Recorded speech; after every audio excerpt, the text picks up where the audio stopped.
Welcome to the Flat Earth Debate Uncut and After Show. I'm your host Nathan Oakley, and if you are new to this channel, or you've not done so already, then be sure to subscribe, hit the bell notification icon and join button if you'd like to become a Nathan Oakley 1980 channel member and keep up to date with the Flat Earth Debate.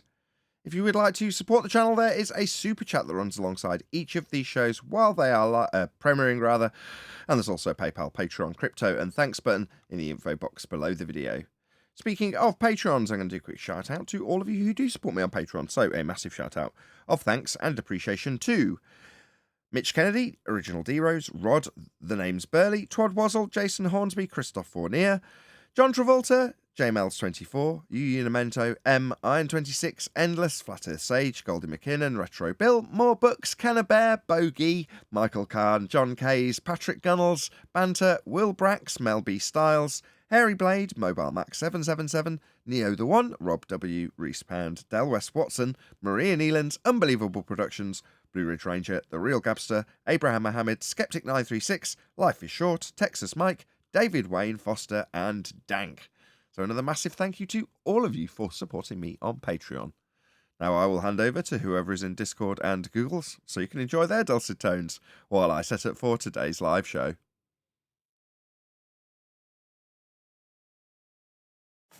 Good morning, Nathan. Morning. Morning. Hey, Nathan.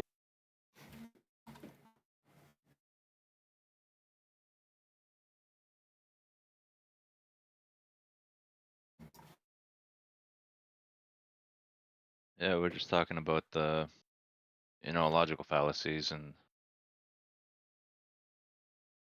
maybe we should explain it to people what they are first so they understand it, because the conversations that can be also over just by pointing these out. We don't have to just go round and round and Well, yeah, again, it's 2023, bro. If people don't understand that yet, they shouldn't engage into arguments and debates, pretty much. Great.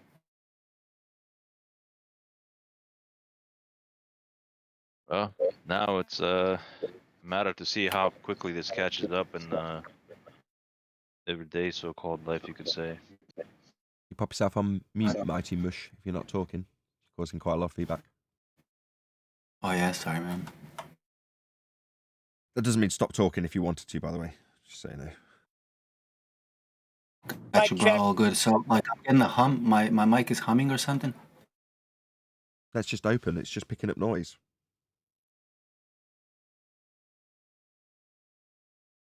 When you're not speaking, Nathan, go I think on your mute. audio equipment is too sensitive, dude. But it's a good thing. Okie doke. Yeah, so we know this stuff, let's say in our community and stuff like that, but it's got to get more out in other communities, and then from other communities, it's got to get out more in hold on a sec. I call my wife get out a now mic for her check? fallacious argument. Sorry. Can I get a mic check? Yes, we hear you, Hello? Neil. Thank you for ruining their You're conversation. good, Neil. I know I'm ruining their conversation.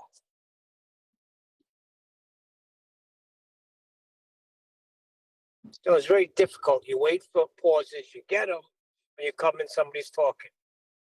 Think we sit here and do things deliberately to sabotage this great show?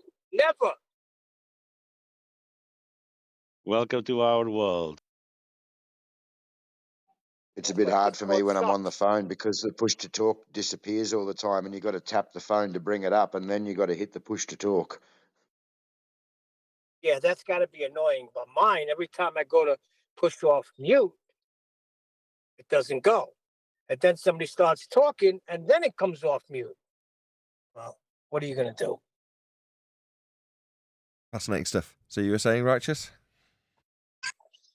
Oh, it's just got to get from from our community to other communities within this so-called corner of the internet, and then it's got to get more out in the mainstream, right? Because when we go out in the mainstream and talk to everybody else, like all the normies, so to say, they don't understand any of this stuff, really. It seems, right? Are you talking about our They're still arguments back. here? Or are you It's still talking like you're about talking flat in earth in general? 2015 arguments. Go on. I was you just explaining to him, Nathan, that before I'd come across your channel, I was listening to a lot of other flat Earth debates where people would actually argue gravity, or they'd argue the point with a glober, and sometimes it would appear that the glober's won. The first time I listened to your channel, I'd never heard of a fallacy, and a lot of people I know have never heard of a fallacy. So when I first listened to your debate, I was thinking, oh, this isn't that great. This guy hasn't even mentioned a flat Earth thing. He's not debating this glober's points. He's just calling these bloody fallacies, And then it was only that I had the thought, oh, well, I need to find out what he's talking about, that I actually went and researched what these fallacies were. Then I thought, wow, this guy's a genius. He doesn't have to put forward an argument because the globe argument is that weak. He's just calling them out on their fallacies, their weak arguments. It's great. But now I talk to other friends and I say, oh, do you understand what fallacies are? And not many people that I spoke to have ever heard of a fallacy. That makes sense, though. I mean, I only understand what fallacies are because I came from the reverse aspect of it, which is my dad was a programmer and worked with logic. So when I was intrigued about what he did, he explained what logic was to me. So having a good understanding of logic meant that it came naturally to understand what logical fallacies were. And then when I was in a decent school for a certain time, I was in a private school that my parents paid for, and they did teach us that type of reasoning in some of the classes, along with the trivium and various other aspects of teaching. But the point is that most people wouldn't have a clue unless they've been perhaps to university or gone on a debating, whatever you'd call it, debating panel. Yeah, you know what I mean? Like we do. Unless you're here doing it, debating it, you wouldn't know, would you? Why would you? No, but I could have passed over your channel believing that you weren't actually debating any of their points if I hadn't have had that thought of going in and researching further what you were talking about and then understanding and realizing what you were doing. You know what I'm saying? No, I totally get it. Some people may look at it that the Globers are winning on that side. People used to put it in the comments, exactly that. They'd say, oh, all he does is say, that's a fallacy and this is a fallacy. That's all they'd claim. And then some of them would misappropriate the fallacy and say, you just claiming everything's a fallacy is the fallacy. Just idiots, basically, who don't understand what's being disseminated. Or more importantly, it's not that you need to understand what fallacy is, it's understanding the flaw in an argument. If I'm going to assume that there's already unicorns and then every premise of my argument for unicorns starts with the premise that unicorns are real, aka a begging the question fallacy, if you can appreciate that starting with the premise of unicorns being real when you're trying to prove them real is flawed, I won't say fallacious, but flawed, then you don't need to know what a fallacy is. Yeah? It's only when you take it to an extreme example where somebody understands that something like unicorns definitely do not exist, are not real, that they can say, I appreciate now how utilising the same standard of argumentation used for the globe doesn't prove unicorns are real, and the standard is being applied to the globe. Yeah, that's a good point, though. That would be a good way to teaching people about logical fallacies. Just saying logical fallacy is like a shortcut, so you don't have to explain it if they know it. But if they don't know it, that's how it should be done, I guess, right? Sure. But you could just say it's a logical fallacy, therefore your argument is invalidated Which is the case. or void. But some people who don't understand fallacies take that as a hand-wave dismissal fallacy. It's just hand-waving. It's just saying logical fallacy. Well, no, that's probably not a high enough standard. He's just saying begging the question. Do you remember when that lady came along and accused me of just inventing this term? Well, you've just come up with this stupid term called begging the question to get around any argument that I present to you. No, I haven't. Yes. I remember that lady. So, in a moderated debate where there's, let's say, like modern day debate, should that moderator be pulling up all those fallacies and saying, no, sorry, that's a fallacy, move on, next point? Or should it just be being kept count that maybe these fallacies are occurring for the audience to see what's actually going on and who actually did win that argument? Excellent question. That's down to there's two people who are responsible for that. The first and most important person who's responsible for that is the person watching the debate. That's down to their discernment. Obviously, it's in the mind's eye of the person watching who won. It's open to interpretation. Who do you think won the debate? Clearly, party A won the debate. That's how it works, right? It's down to the audience to decide who's won. I mean, maybe they'll take a vote, but that's not the point. My point is that it's down to your discernment. In other words, if you've heard the opponent spew a load of fallacies, but talk over the other person when they're doing so and not allow a rebuttal, one party might go, he clearly won. He was so much more dominant, even though he's just spewed fallacies. So I got something. well, just one other person. The only other person that's responsible for it and has some control over it beyond their own discernment is the opponent.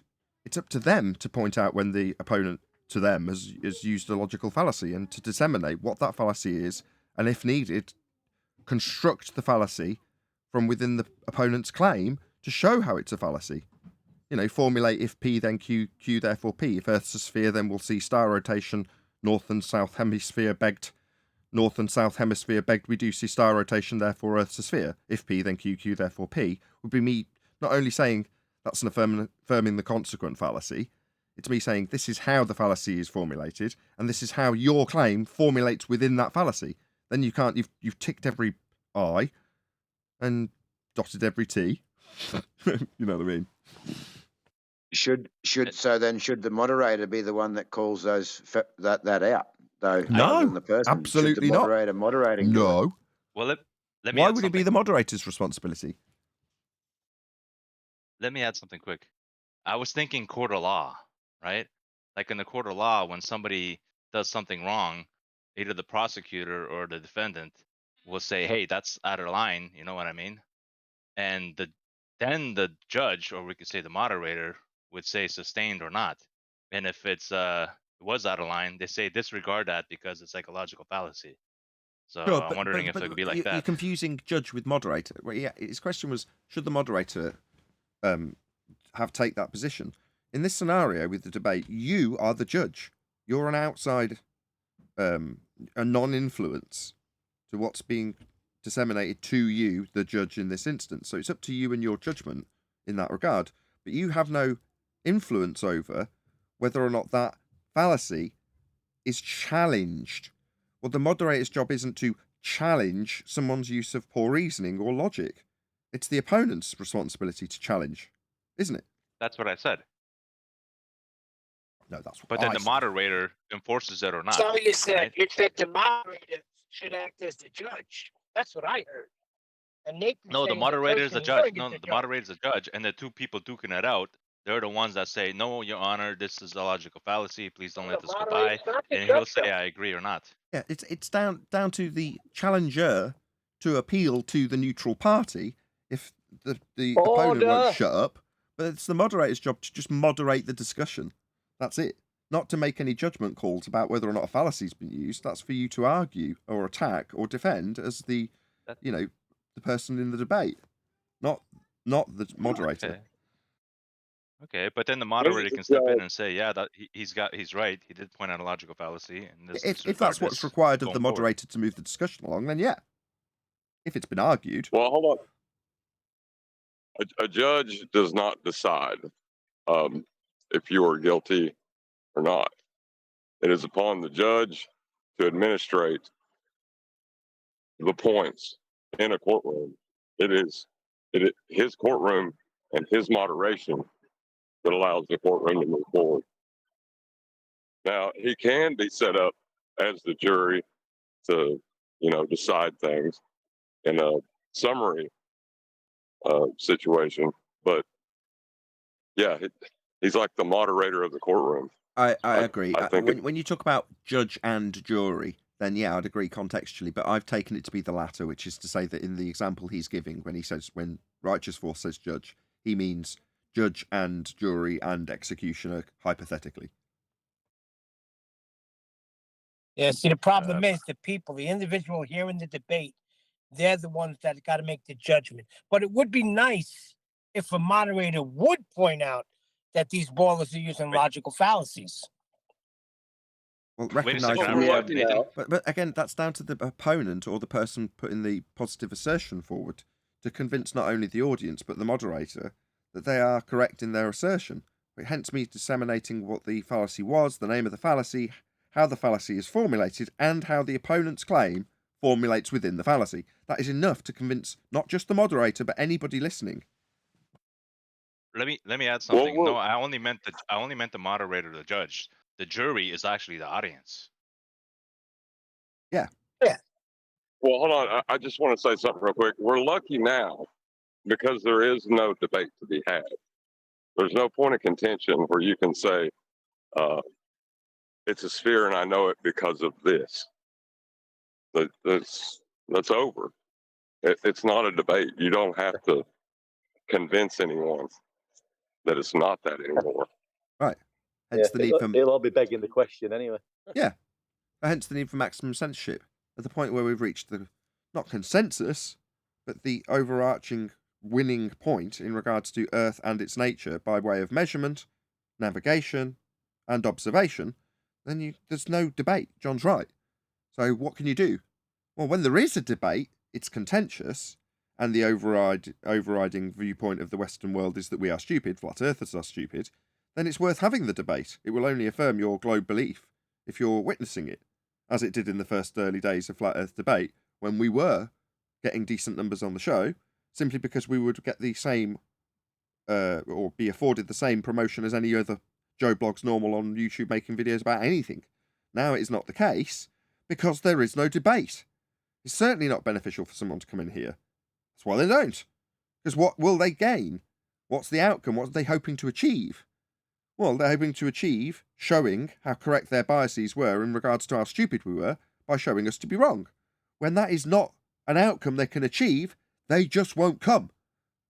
And if nobody's listening to us disseminating the winning arguments because we are censored out of existence and only relying on people sharing the show in order to reach a slightly more broader audience as time progresses, then that keeps us in check. Enough. Till we die. Hopefully in 50 years or so, there'll be another after people that will have to have the same process undergone. Hopefully they'll find us a lot sooner. Nathan, that's literally the point I was telling these guys before you guys just popped in, There's literally no argument and no debate. But speaking of judges, I just wanted to ask, what do you guys think about, would there ever be a possibility to challenge this in a court of law? Yes. Challenge the whole system somehow? Yes, and there how? is. There is opportunities and people working towards and within those opportunities that have already presented themselves. Some have come to fruition, some are still literally ongoing as we speak. So yes.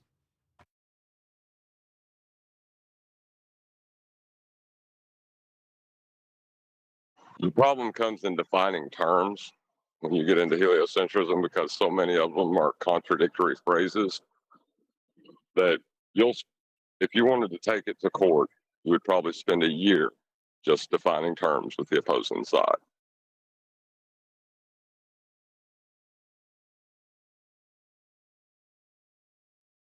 You'd be taking science to court. No, but literally, if we have all these navigation methods, doesn't it all takes explaining and showing how it's all self-explanatory? Wouldn't that would take just literally pointing out how self-explanatory everything is? Starting from celestial navigation and pretty much just the way we experience our life on Earth, which is stationary and level plane. Obviously, I'm going to agree with you, given I've literally staked my entire life and reputation on it and do a show daily based on exactly that. But in terms of your specific example, it's only been in the last couple of years that I would be able to agree and affirm in that sort of way, because that's the point that we started to learn about celestial navigation in a really, thorough way. After the Black Swan, it's important that came first, leaving no doubt that there was no geometric horizon to measure, no tangent point. Refracted, right? They're only just starting, literally, the fringes of them to wake up to the fact that when they say refracted, they debunk their entire geometry because they no longer have a tangent point necessitated by the geometry. Literally, it's taken them 3 years to wake up to it, some of them. Some of them still haven't. Some of them are in the midst of the pain and cognitive dissonance like Ruhif, where they'll ask someone like Brian, well, can't I have a bent line to it? Thanks to 10th Man. That's Right what really right after the made me Black start looking Swan into come flat out. Earth. Was not the Black Swan, but where I lived, I had an island 10 kilometres across from where I was, so I could sit on the beach with a good camera or my really good binoculars, and I could see the beach on the opposite side. And then I started looking at the curve calculator. I'm like, I shouldn't be seeing this. So, yeah, this is serious. I got to look into this. Just about phrased enough to not get me on your back. The curve calculator said you're seeing too far. Yeah. Sorry, when I first began, No, like I said, I perfect. was looking across the ocean, and No, I get it. I get it. and then someone told me about it, and I had a look, and that was how I started working it out.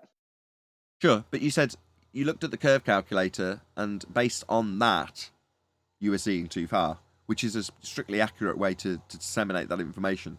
It's just when people present an observation, make no reference to globe calculations, and specifically say, I am seeing too far. Like, whoa. No, you're not. You're just seeing. The evidence is the evidence of your own eyes, and you are seeing it. So how could you possibly assert, as a reasonable man, that you're seeing too far when you're just seeing something? Too far? There is no too far. You either can see it or you can't, and if you can see it, and there's no too far accountable. Oh, unless you look at the Earth curve calculator. Then the Earth curve that's supposed to get in the way isn't getting in the way, therefore too far. That's a very different scenario, though. Not that you said that, you were perfect in your phraseology. You were, yeah, I could nitpick, but I won't. Yeah, cool. Thanks. Yeah, Nathan's anti we see too far. Because we don't. Exactly. No, we don't. Sorry, I meant according to what was in the Earth curve calculator when I looked at it. I shouldn't have been seeing the footpaths and the lights and everything that I could see according to that Earth curve calculator. And you did say that. Your phraseology, there was nothing wrong with it. That was how you said it. That was perfect. See, it's okay the way you said it, but when people come in and say, well, I see too far, without any backing up of what they're talking about, we don't see too far. We see what we see. Good morning. You understand? Yeah. It's the And clock then thanks to 10th man coming in with celestial navigation after the Black Swan, now Nathan has his proof feed.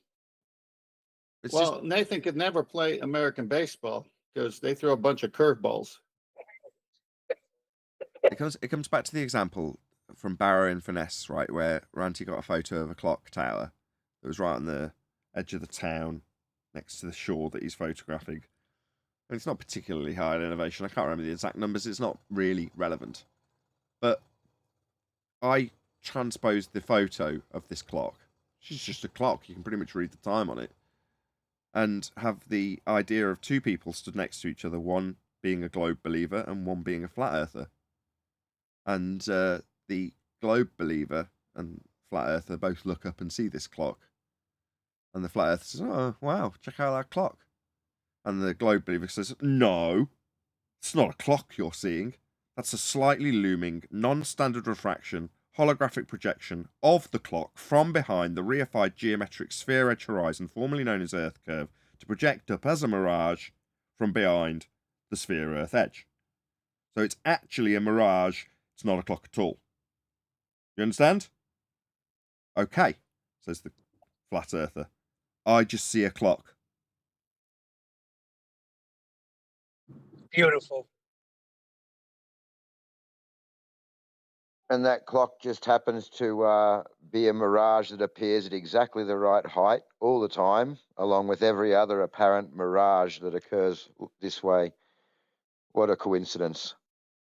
Well, they can say it's a ghost. They can say it's a mirage. They can say it's an apparition. They can say it's a holographic projection. I, as a flat earther, have no need to make any apologetics for looking across the bay and seeing a clock. I just see a clock. There's no explanation needed. For them, oh, that's a problem. We're seeing too far. That's where the objection comes in originally and how this discussion is raised. When a flat earther says, we've seen too far. No. Allow that to be the assertion of our opponent who has to make a claim about this. You are just looking out towards the horizon and saying what you see. Yeah, there's no reason to explain that, justify it, make apologetics for why you're seeing it. They do. So let them be the ones to say, well, we're seeing too far. What do you mean too far? It's just a clock. I'm just looking at it. Not too far. How dare you tell me what's too far? I can see it. It's there. I see it. It's a clock. How dare you tell me it's too far? well, it's a slightly That's looming perfect. non-standard refraction high in a holographic projection of a mirage of a clock from behind the Earth curve based on these maths. Let them be the ones to do it, not you. You also Yeah, used to because they say have to. clock. You used to say clock, concrete noun. You also used to say. I remember. Is that term right? It's just a concrete noun. Yeah, it's not a You just mirage. say A clock? mirage is an apparition, a projection, something that's occurring, something that's happening. A clock, that's not. They've turned a concrete noun, clock, into a phenomena. Slightly looming non-standard refraction holographic projection of a clock from behind Earth curve edge. That's a phenomena. Why? Because I see it. And I shouldn't see it. That's why it's a phenomena. It shouldn't be there. And it is, therefore phenomena. Let's maths it. Whoa. It's just a clock. It's a concrete noun. We're not going to science it. We're not going to maths it because we don't need to. There's no explanation required. But there is if you believe there should be something obscuring your view of it. Then it needs explanation. Then it needs reifying into a phenomena of mirage. So you're what you're saying they saying need is to that when explain they- why they see it. Hold on 1 second. So you're saying they need to explain why they see too far? They're not seeing too far. They're just seeing something. But because it I doesn't match the Earth curve maths, it's too far for the suggestion of a physical geometric obstruction hill Earth curve getting in the way. Therefore, too far in the maths. So let's explain it in physical reality. I don't need to. I'm just looking at a clock. It's beautiful. So what you're saying is that Brilliant. when they want to start arguing the point of refraction and mirages or whatever the points they want to argue, instead of being drawn into the refraction argument, you say, what are you talking about? There's just a clock there. Yeah. Why are we explaining why we see a clock with mirage when their mirage is actually 7/6 of an Earth curve radius based on the idea that there is a tangent point measurable to a geometric horizon that will later be refracted because it's not in the position it's supposed to be? All of these apologetics aren't necessary for you as a flat earther. It's just a clock. And to top it all off, you don't even have to argue that because it exists below sea level in the misinterpretation of the mathematics. Oh dear. Horizontal is required for both geometries, regardless of if you're just using it plain and simple to navigate and triangulate your position with the stars, versus reifications and transformations and Haversine formulas and the reification of a globe Earth geometry. Both require horizontal to be horizontal. Doesn't matter if you assert that you're utilizing non-Euclidean geometry. It still requires Euclidean principles built within it. They're based on them. So they both require horizontal to be exactly that. And when you're utilizing, like on screen now, elevation angle measurements, it is a prerequisite. Not, oh, I'm going to beg the question. No, it's necessary. Earth must be flat. That's why, again, a couple of years ago, I wouldn't have put such a firm stamp on being able to prove it's flat. Now I do. There is no doubt. Earth is flat. I've sort of has to got rid be. of them as well when they start. Sorry, mate. Just saying. Yeah, John. Or go on one deck then, John. I was just saying when they start going on about when they start talking about the baseline and the horizon and everything like that. I forgot what I was saying now. Sorry, I was getting to some point and I can't remember what it was. Go ahead, John. They need a horizontal. They need a flat Earth. That would be the point I'd go on from there with. Yeah, Yeah, that's what I was was going to say. sort of saying, It has to be. Sorry, mate. Go on, I think you I had was your sort of moment. saying, One deck, you don't had your actually- try. Go on, John. It has to be, no matter what your belief is after that, right? That's why I say that heliocentrism is the weirdest flat Earth religion, because that's what you have to start with. You have to. It's not negotiable. I think what we're saying was we don't actually use the horizon for the baseline, is what I'm saying. We use the horizon to find the sea level. We're not using the horizon because the horizon isn't a physical thing. We're using the horizon to find and locate sea level. because I got into a bit It's of a banter and go on about. It's physical to them. I'm sorry. Yeah. That's where it goes. That's where it I goes. disagree with that. Get onto that one. No, yeah, I disagree. Yeah. We use the horizon to go back to my poem. What's it for? It's there to define a level. That's all it's there for. Once you've got a level and you know that that level will always be perpendicular to your sea level, you can do your celestial navigation. But it's not there to find your sea level. Yeah. It's there to define a level.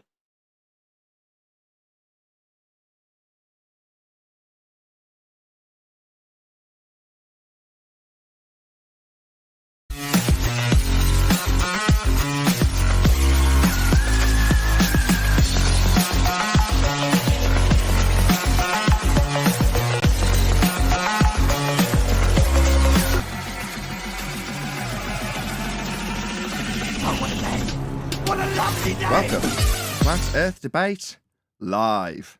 I'm your host, Nathan Oakley, and if you are new to this channel, or you've not done so already, how dare you, then be sure to subscribe, hit the bell notification icon, and join button if you'd like to become a Nathan Oakley 1980 channel member and keep up to date with the Flat Earth Debate. If you would like to support the channel, there is a super chat that runs alongside each of these shows while they are live, and there's also a PayPal, Patreon, crypto, and thanks button in the info box below the video. Most importantly, if you'd like to join the discussion, simply mute the page you are currently watching, then click the link in the info box below this video to join the panel and express your views on the nature of Earth. If you do join, please don't swear. If you do, you'll be ejected, and if you are, please don't try to rejoin the stream using sock accounts.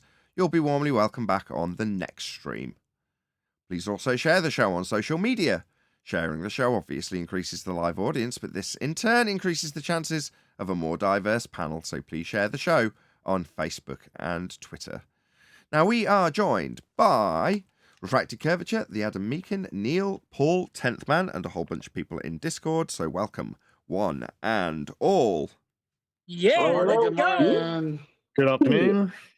Good afternoon. So I tried a little, let's not call it an experiment, but let's just say testing the audience to a certain degree. So yesterday I didn't do very much plugging for how much people should be sharing the show. Obviously do it in every intro.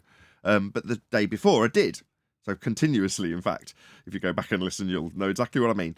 But rather than doing either or, I'm just going to strike a balance between the two and re-stress right at the start of the show that based on my recent searches for this show, which are dire, yes, you can find me straight away. If you type me by name, it will actually bring up the channel, which is at least something.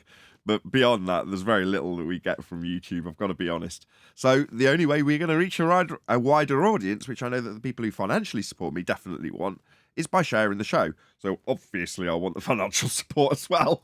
I'm not going to lie, I still need to pay the bills.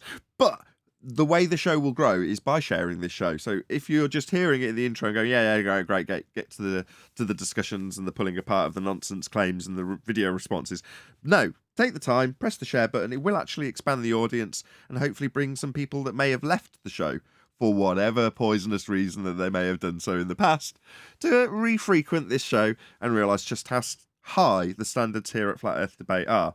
Now, if you remember, listen to today's pre-show and you'll know exactly what we're talking about in terms of our dissemination of the fallacious claims, how fallacies are formed, how they need to be taken apart, and perhaps the ignorance of people who may just come and go past this show, not realising the cutting edge of taking apart fallacious claims based on their lack of decent logic.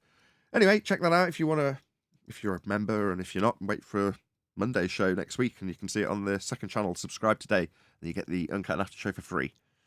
So, gentlemen, we're going to be carrying on today with, are there any ladies here in the chat? I don't know. Nobody has introduced themselves, female from the Discord, so if I am ignoring you, my bad.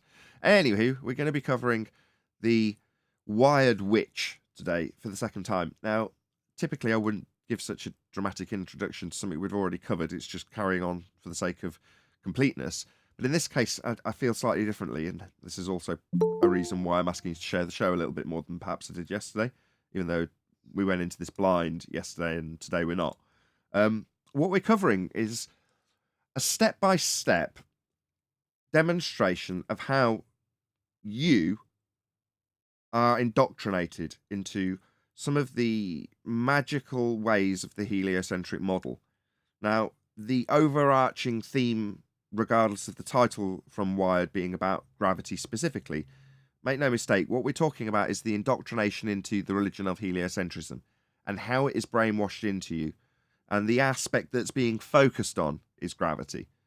So, like with always, go and let this person know that we are responding to their video by leaving a comment and just saying Nathan Oakley 1980 sent me. And if you want to add something nice, so it won't get your comment removed onto that, like yesterday, it's the same video. But let them know Nathan Oakley 1980 sent me. The idea being that should they ever respond, Wired, however many 10 million views, 10 million subscribers rather, that they've got, were to make a response, they'd actually link my video. Chance would be a fine thing, but nevertheless, that's the idea, that they would share the love in the same way I am sharing the algorithmic love with them now by getting my audience, limited though it may be, nearly at 25,000 subscribers though, that said. Anyway, I tangent. Know that we've sent them. How can you not trust that face that they're having on? How can you not trust such a face? I mean, it's got to be truthful, right? We're not judging by face. We're judging by words. Absolutely. Yeah, I don't care about her motivation either. Her reasoning behind doing what she's doing is irrelevant also. Don't care. We're going to do a couple of housekeeping questions though. Yeah, but you can eventually see, like, if somebody's like becomes a professional, like, you can start to see that in their face. I can. And this one looks maybe gross. Well, good. I'm taking you to the horse races and tell me which one's going to win in each race. Yeah, unfortunately, you can't tell in advance. Like, unless they are like continually winning, then I can make such a prediction. But I mean, it does grow on you if you lie a lot. That's what the heliocentric people do. They see cycles of the sun and then make predictions as if they figured it out when it was doing it anyway for thousands of years. Right.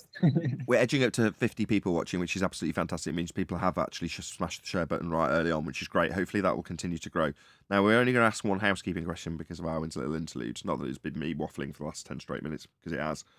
So I'm not going to blame Arwen too much. But any evidence you can have gas pressure without a container? It contains itself. No, it doesn't. It's predominantly gaps between particles, so no. Gaps aren't containing anything. It's not an agree or disagree situation. It's always necessary to have containment to have gas pressure. Yeah, no. Go ahead. The Earth's surface is the container. Even if the Earth was a sphere, you would still require a container for gas pressure. Would you require a container when some people do believe that gas is going down? Gas is going down. It's going sideways. It's going up. It's going in all directions until it hits each other or the size of a container. Still need a container, correct? Okay, just quick shout out to Sensual Goat, who sends a super chat saying, Thursday's edition of Daily Star newspaper has Flat Earth and Bob's face on the front cover. The Agent Smiths of the world are getting angrier. I don't fully follow.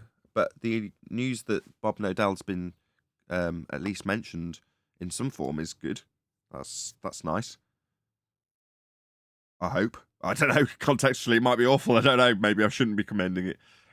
Who knows? Was there mention that he's so famous for proving that the Earth spins as well? He didn't prove the Earth spins. Wasn't it like that? Ugh. Is this like today's paper or something? Possibly not, as it's a week Bob's ago. Dead. I was going to say he's a week dead, so possibly not. So I don't know how they've discombobulated. It looks like April the 20th on the thing. I can't quite see. Sorry, I went in the speak hole there. Odd that you have to die before they suddenly recognise. Okay. No, it wasn't a negative article? That's what I was going to say. Have we got an actual copy of the article anywhere? Whoever's posted that, could they forward the whole thing? Maybe. I think it said flat earther proves the Earth is not so flat. Yeah, I can read that, but it says full story, page 7. So I'm assuming there's an elaboration from that point on. It'd be worth just to get hold of it. Whoever's sent that picture, they send the rest of it. It'd be appreciated. You know exactly where it's going to go. It's going to go to that Netflix nonsense. Well, no, it's not saying that, is it? It's saying the Earth's not as flat as we hoped. So I'm assuming within there's some kind of ad hominem attack, low underhand blow at us, but maybe mentioning some point that's most likely niggling at their conscious, not ours, really. So it'd be interesting to see what it is what I was asking. Okay, we're going to go back onto Wired. So hopefully a few people have come back now after letting them know Nathan Oakley 1980 sent me. So far, we've had this young child and slightly less young child in the form of a teenager. And now we're moving on to college, basically.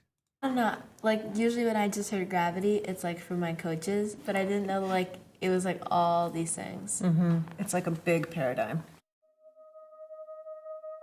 Okay, so if you did want to catch up with that, you'll have to watch yesterday's Uncut and After Show, because we did continue, because there's several of them, as you can see by the fact this is a 36-minute video.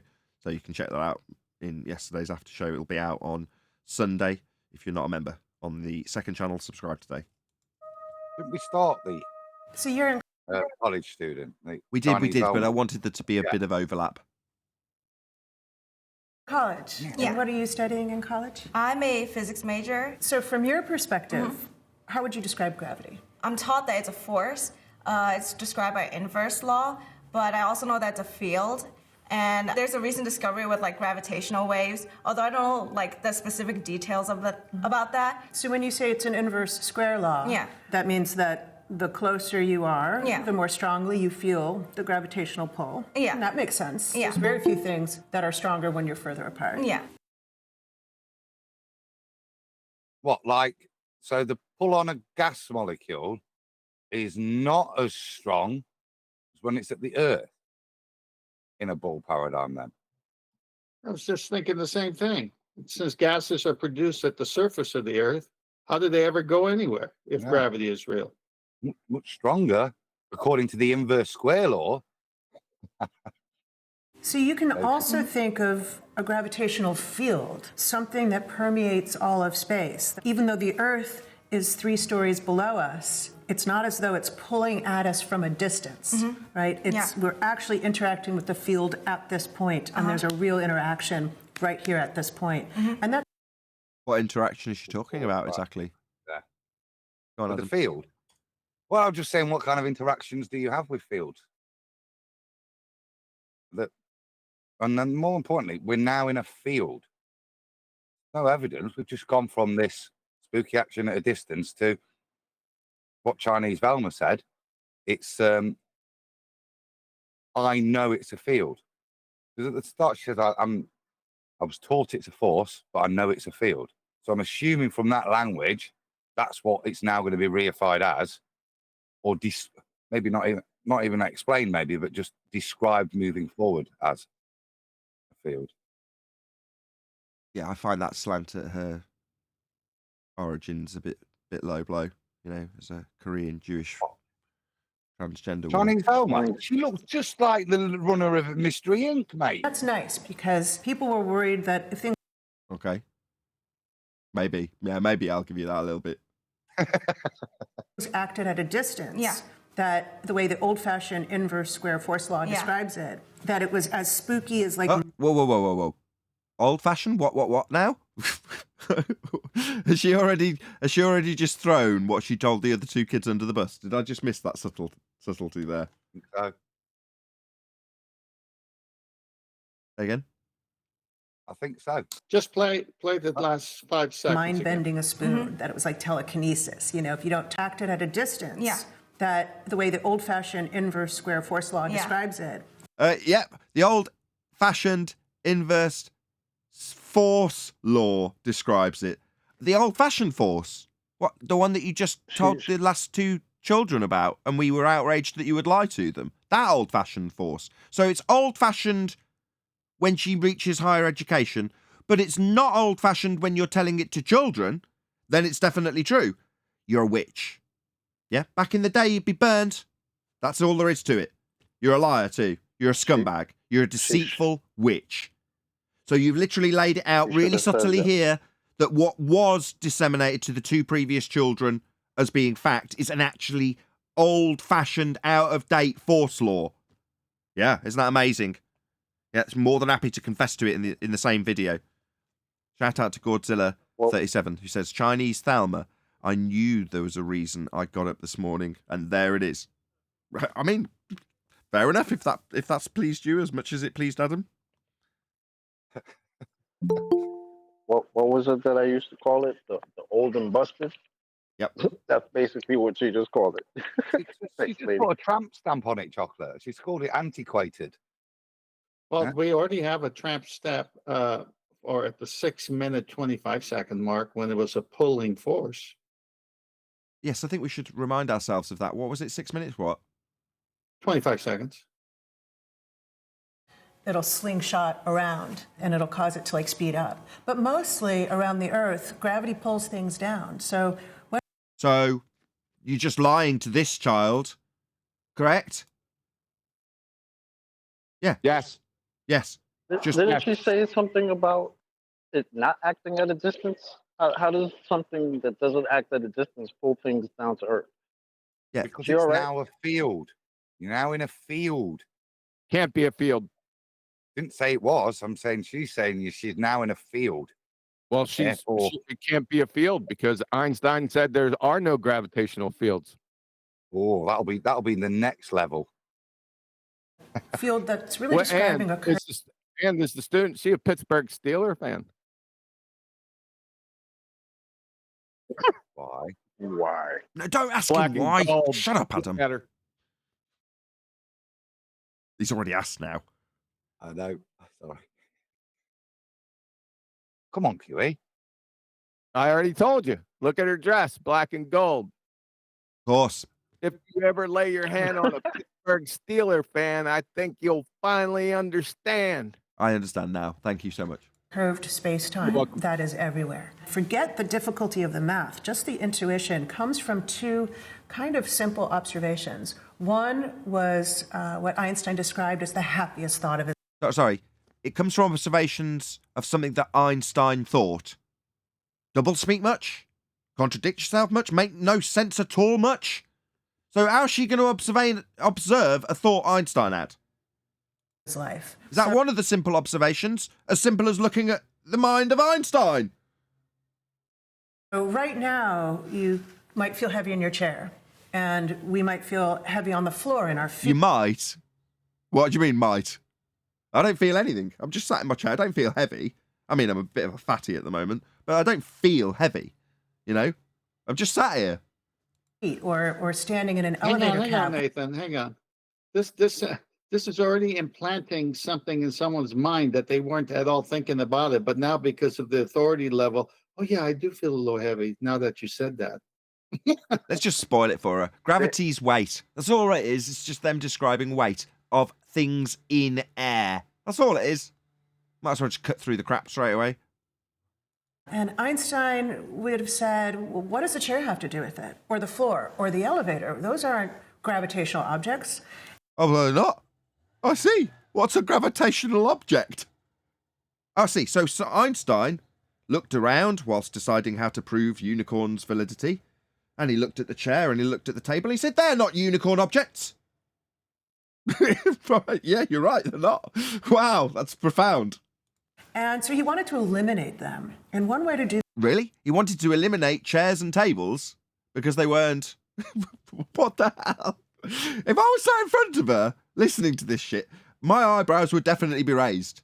Why did Einstein want to eliminate non-gravitational chairs and tables exactly? What purpose did this serve? After I've obviously physically looked inside his mind, of course, because that's the simplest way of doing this physically. The thought experiment is to imagine standing in an elevator. Why? Why would I do that? I could go and stand in an elevator if I need to.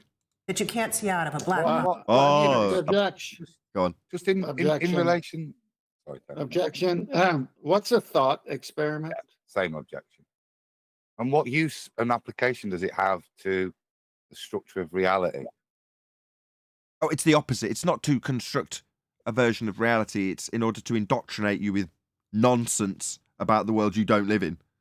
So it's very useful to get somebody into the conceptual realm.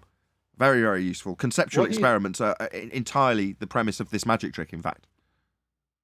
Mathematization of Einstein's happiest thought is what I'm hearing. Is all they've gone away and done Is the Einstein's happiest thought the IV in the thought experiment that can change? It's one of the simplest ways to do it physically.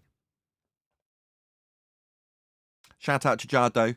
Says, this video is so disturbing in so many inexplicable ways. It's sick. It's like watching children getting groomed. I have to turn the volume down. I've got to be honest, Jardo. That's why I encourage everybody to share the show right at the start. And you can probably hear it in my voice. You know, at some point, I'm going to lose my shit today. I can just feel it coming because of the outrage. I can feel my blood boiling. And I completely agree with you. It is sickening to watch. Go on, Adam. I feel the same way. That's how I felt yesterday when we started. I don't know if you heard. There were a couple of times I started actually getting upset just listening to this lady talk to these kids. Really disgusting, to be honest. It is, and this is the world that we stand in opposition against. This brainwashing, this indoctrination, this grooming, as Jardo puts it, very well put. Yeah, this is what we stand in opposition to and are being censored for exposing. Why is she still talking about Einstein? She started off with gravitational fields. Oh, because but according to general theory of relativity, there are no gravitational fields. This is doublespeak nonsense. It's because at this stage of this particular student's career, educational career, they're at a halfway house between physical forces of gravity in the Newtonian hijacking, actually CV Boys, Reverend John Michelle Cavendish gravity, versus the new nonsense, new hotness, as Chocolate describes it, of Einsteinian. So they've got a swift segue when she essentially just disavowed the force she'd indoctrinated the other two children with right at the start.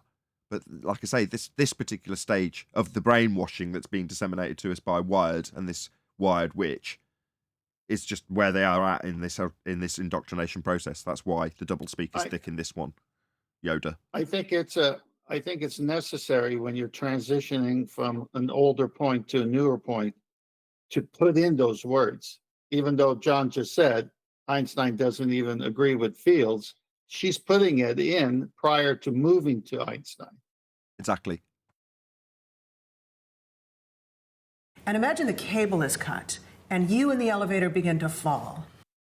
So we've got the younger child imagining that they're in a conceptual medium that's with no reference in terms of speed or distance relative to anything else. And then suddenly that particular student was in a car hurtling towards another car. Now this student, as she glances up and imagines being in a black box sensory deprivation chamber that's an elevator that now has her hurtling towards her imminent death. Yet she's a witch. That's what she's doing. She's using the death cell. It's a technique used by marketers and advertisers to scare the crap out of you into buying something. What's being sold? Heliocentrism. How's it being sold? With the death cell. That's precisely what's being done. So in free fall? You're in total free. Yeah, you're about to die. That's right. She's just told you, imagine dying. Yeah? Because that'll perk you up. That'll release quite a few useful chemicals, getting you ready and primed for what she's about to tell you. Free fall. Mm-hmm. Now, because things fall at the same rate, including the elevator and you, you can actually float in the elevator. Mm-hmm. If you just floated in the elevator, the two of you would... So now imagine flying! Yeah, all those scary chemicals flowing around your brain. Now imagine the phenomenal sensation of being a bird.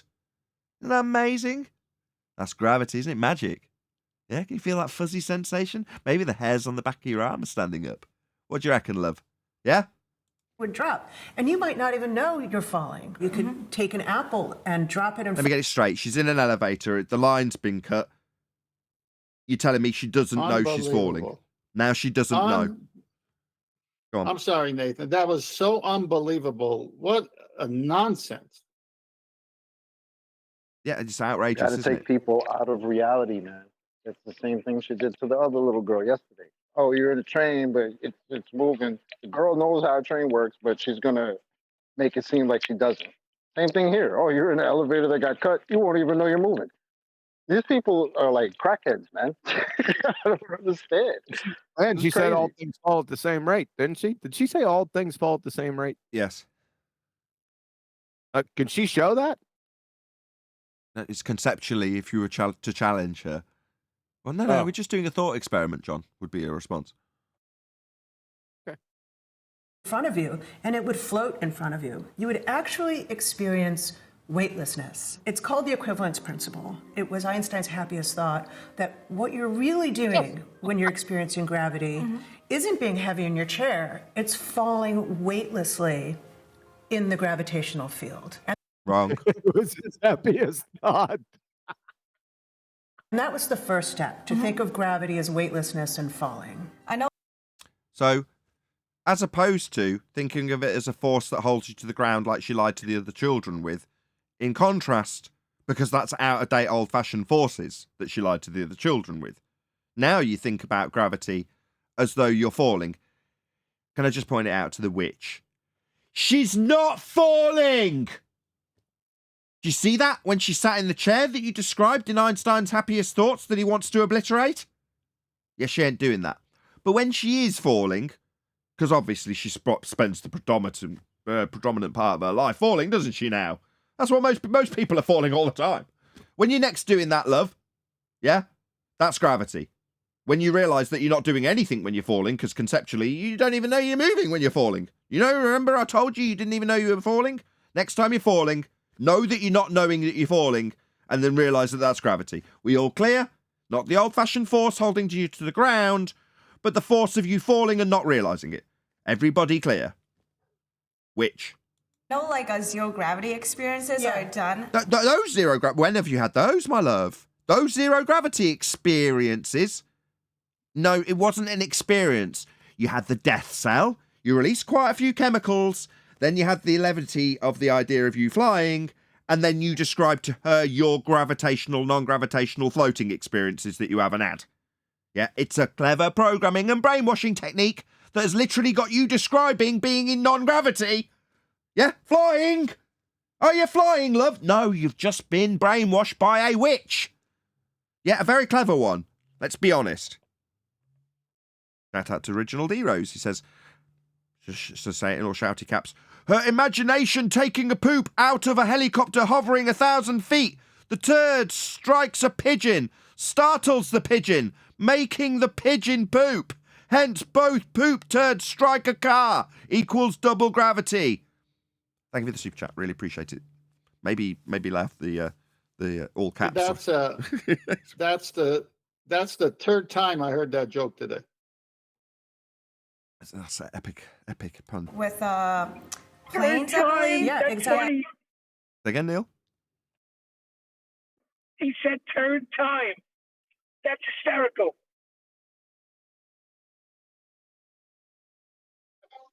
So if I'm suspended in the water, am I falling, according to her? Imagine, no, she didn't make it medium specific. This is as detailed by me, not her, specific to air. I did detail it when I told you about what weight was earlier on. She hasn't detailed that. And because she hasn't detailed that, you are absolutely correct in your critique. Wow, that's a bit of a tongue twister. You are correct in your critique. Because what? If you float in water, that's her imagining the wild imaginations of gravity in the physical context that she told her it was. No, she's just floating on water, right? Because she's about the same density as the water. Well, when she put the little girl in the elevator, she didn't put that. I mean, it's an elevator. There's no elevators underwater. So she knows that it's not underwater. And then she says that she wouldn't even know she's falling. Yeah, but do you see the trick being played? It's much easier for a child to imagine being underwater or being floating in the water. The feeling of falling will be absolutely the same, right? Minus the fear of falling in the elevator. I tend not to have the air rushing past me when I'm in water versus falling off a very tall building. I would, but yes. Yeah, I don't know. That sounds like an okie doke. You wouldn't feel that in the elevator either. Oh, of course. Sorry, I was leading Rebel. Just let him go where I want him to. What was that, Rebel? Go ahead. Sorry, go ahead. In the elevator, you wouldn't feel that either. The air rushing past you, right? You wouldn't even know you're falling. So it would make conceptual sense if I isolated this victim being groomed from the outside elements that tend to be around when you fall and put them into a box, sensory deprive them, and then cut the cable. That would be much better sensually to describe if you're going to have the force not being experienceable in any way. I see, Rebel. Very clever trick she's playing then. I want to challenge that. You would feel the air. You would feel the air. Remember, is the air falling? No. No. So what's happening then to the air? The air's just doing what it does. The So top of as the elevator. The top of the so it's elevator the is same. being close, It's being the same brought. as the balloon, isn't it? In a car, when the car accelerates, the air and airflow is generated because the air is just doing what air does, moving in all directions randomly. But because the elevator or the car's moving, it's scooping air and forcing it forward from the back of the car, and the balloon moves forwards. Same thing is going to happen because the air in the elevator is doing what air does, unless, of course, she's claiming it's falling with her supposed gravity. But it isn't. So the I've analogy is actually false. seen this with. I've actually seen this with they've done it with a drone in an elevator. I don't know if y'all seen that video where they put a drone and lift the elevator up, and it has issues staying afloat in the. You would think the air will stay right. It wouldn't go nowhere, but yeah, it definitely goes down, and it's vice versa. Obliterating her point then. In other words, if it's a drone that's trying to levitate itself off the air and the top of the elevator goes down towards where the blades are pushing off the air, then eventually the top of the elevator, when descending, is going to hit the top of the drone. Doesn't matter because the air's not being forced in any way. It may be a contained system. It's not going to escape out necessarily, but it's still not being influenced as it moves around in its containment at whatever velocity it is. If the containment moves towards it, the air doesn't care, does it? So that would mean that air doesn't have mass, therefore can't exhibit weight because it's not being acted upon. Okay, I think we've concisely. I'm still at the point where she said to this college student, if we cut the line that holds the elevator and it's falling, you wouldn't know it. What pure garbage. Who would not know that? Yeah. You can make somebody look like they're in the International Space Station by flying up in a plane and then just free falling. The plane just drops. That's also known as an embedded confession. That's called an embedded. What an admission. Let me just. Hello. Hello. Can you guys hear me? Hello. Yeah. Can I just finish my sentence? Just one statement. That's called an embedded confession. Thank you. Yeah, but we wanted the glory. Go ahead. You can take my cast off. Or not. Shout out to Original Heroes. Nathan, my super chat were in all caps. Not you should to shout out. Oh, this is really difficult to read. I'm only joking. Nathan, my super chat was in all caps. Not for you to shout it aloud, but to assure you wouldn't butcher it when reading it as you've done before. Yeah, I've started moving. I was just lazy, D-Rose. I wasn't moving my monitor, which is on a specifically designed bracket so I can pull it close enough to read. I just wasn't doing that. I'm lazy. So when I was struggling to read them, it was just too far away. Now it isn't. I've moved the monitor, and I will do from now on. Yeah, Nathan, next time you hear Chocolate and me simultaneously going, wow, that means concede the mic. I see. So she's embedded. Yeah, can we real quick point out that embedded confession, like Nathan calls it? She literally said you can make it look like somebody's in the ISS by putting them in a plane and making them float. Really? Isn't that funny?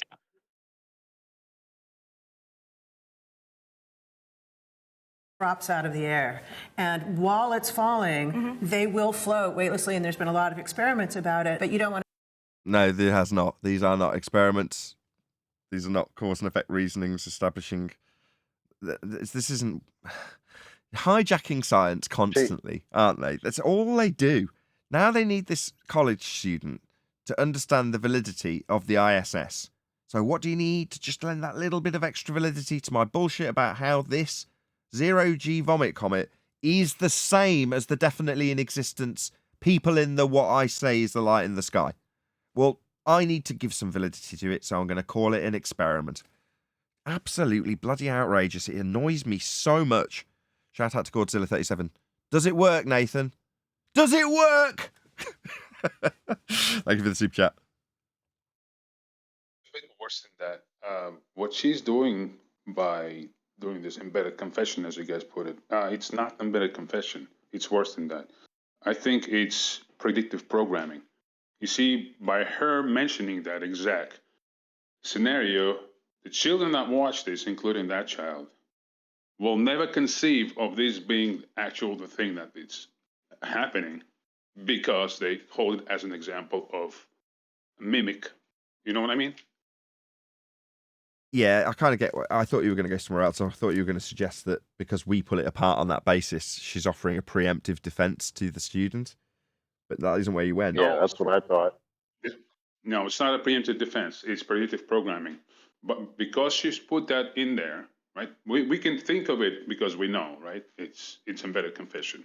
But for people who don't, they will take this example and forever concrete that in their mind that this is an example given by a teacher, therefore it can never be true. You know what I'm saying? Even if their senses, the logic dictates that literally they're looking at people falling in the airplane, pretending to be in the ISS.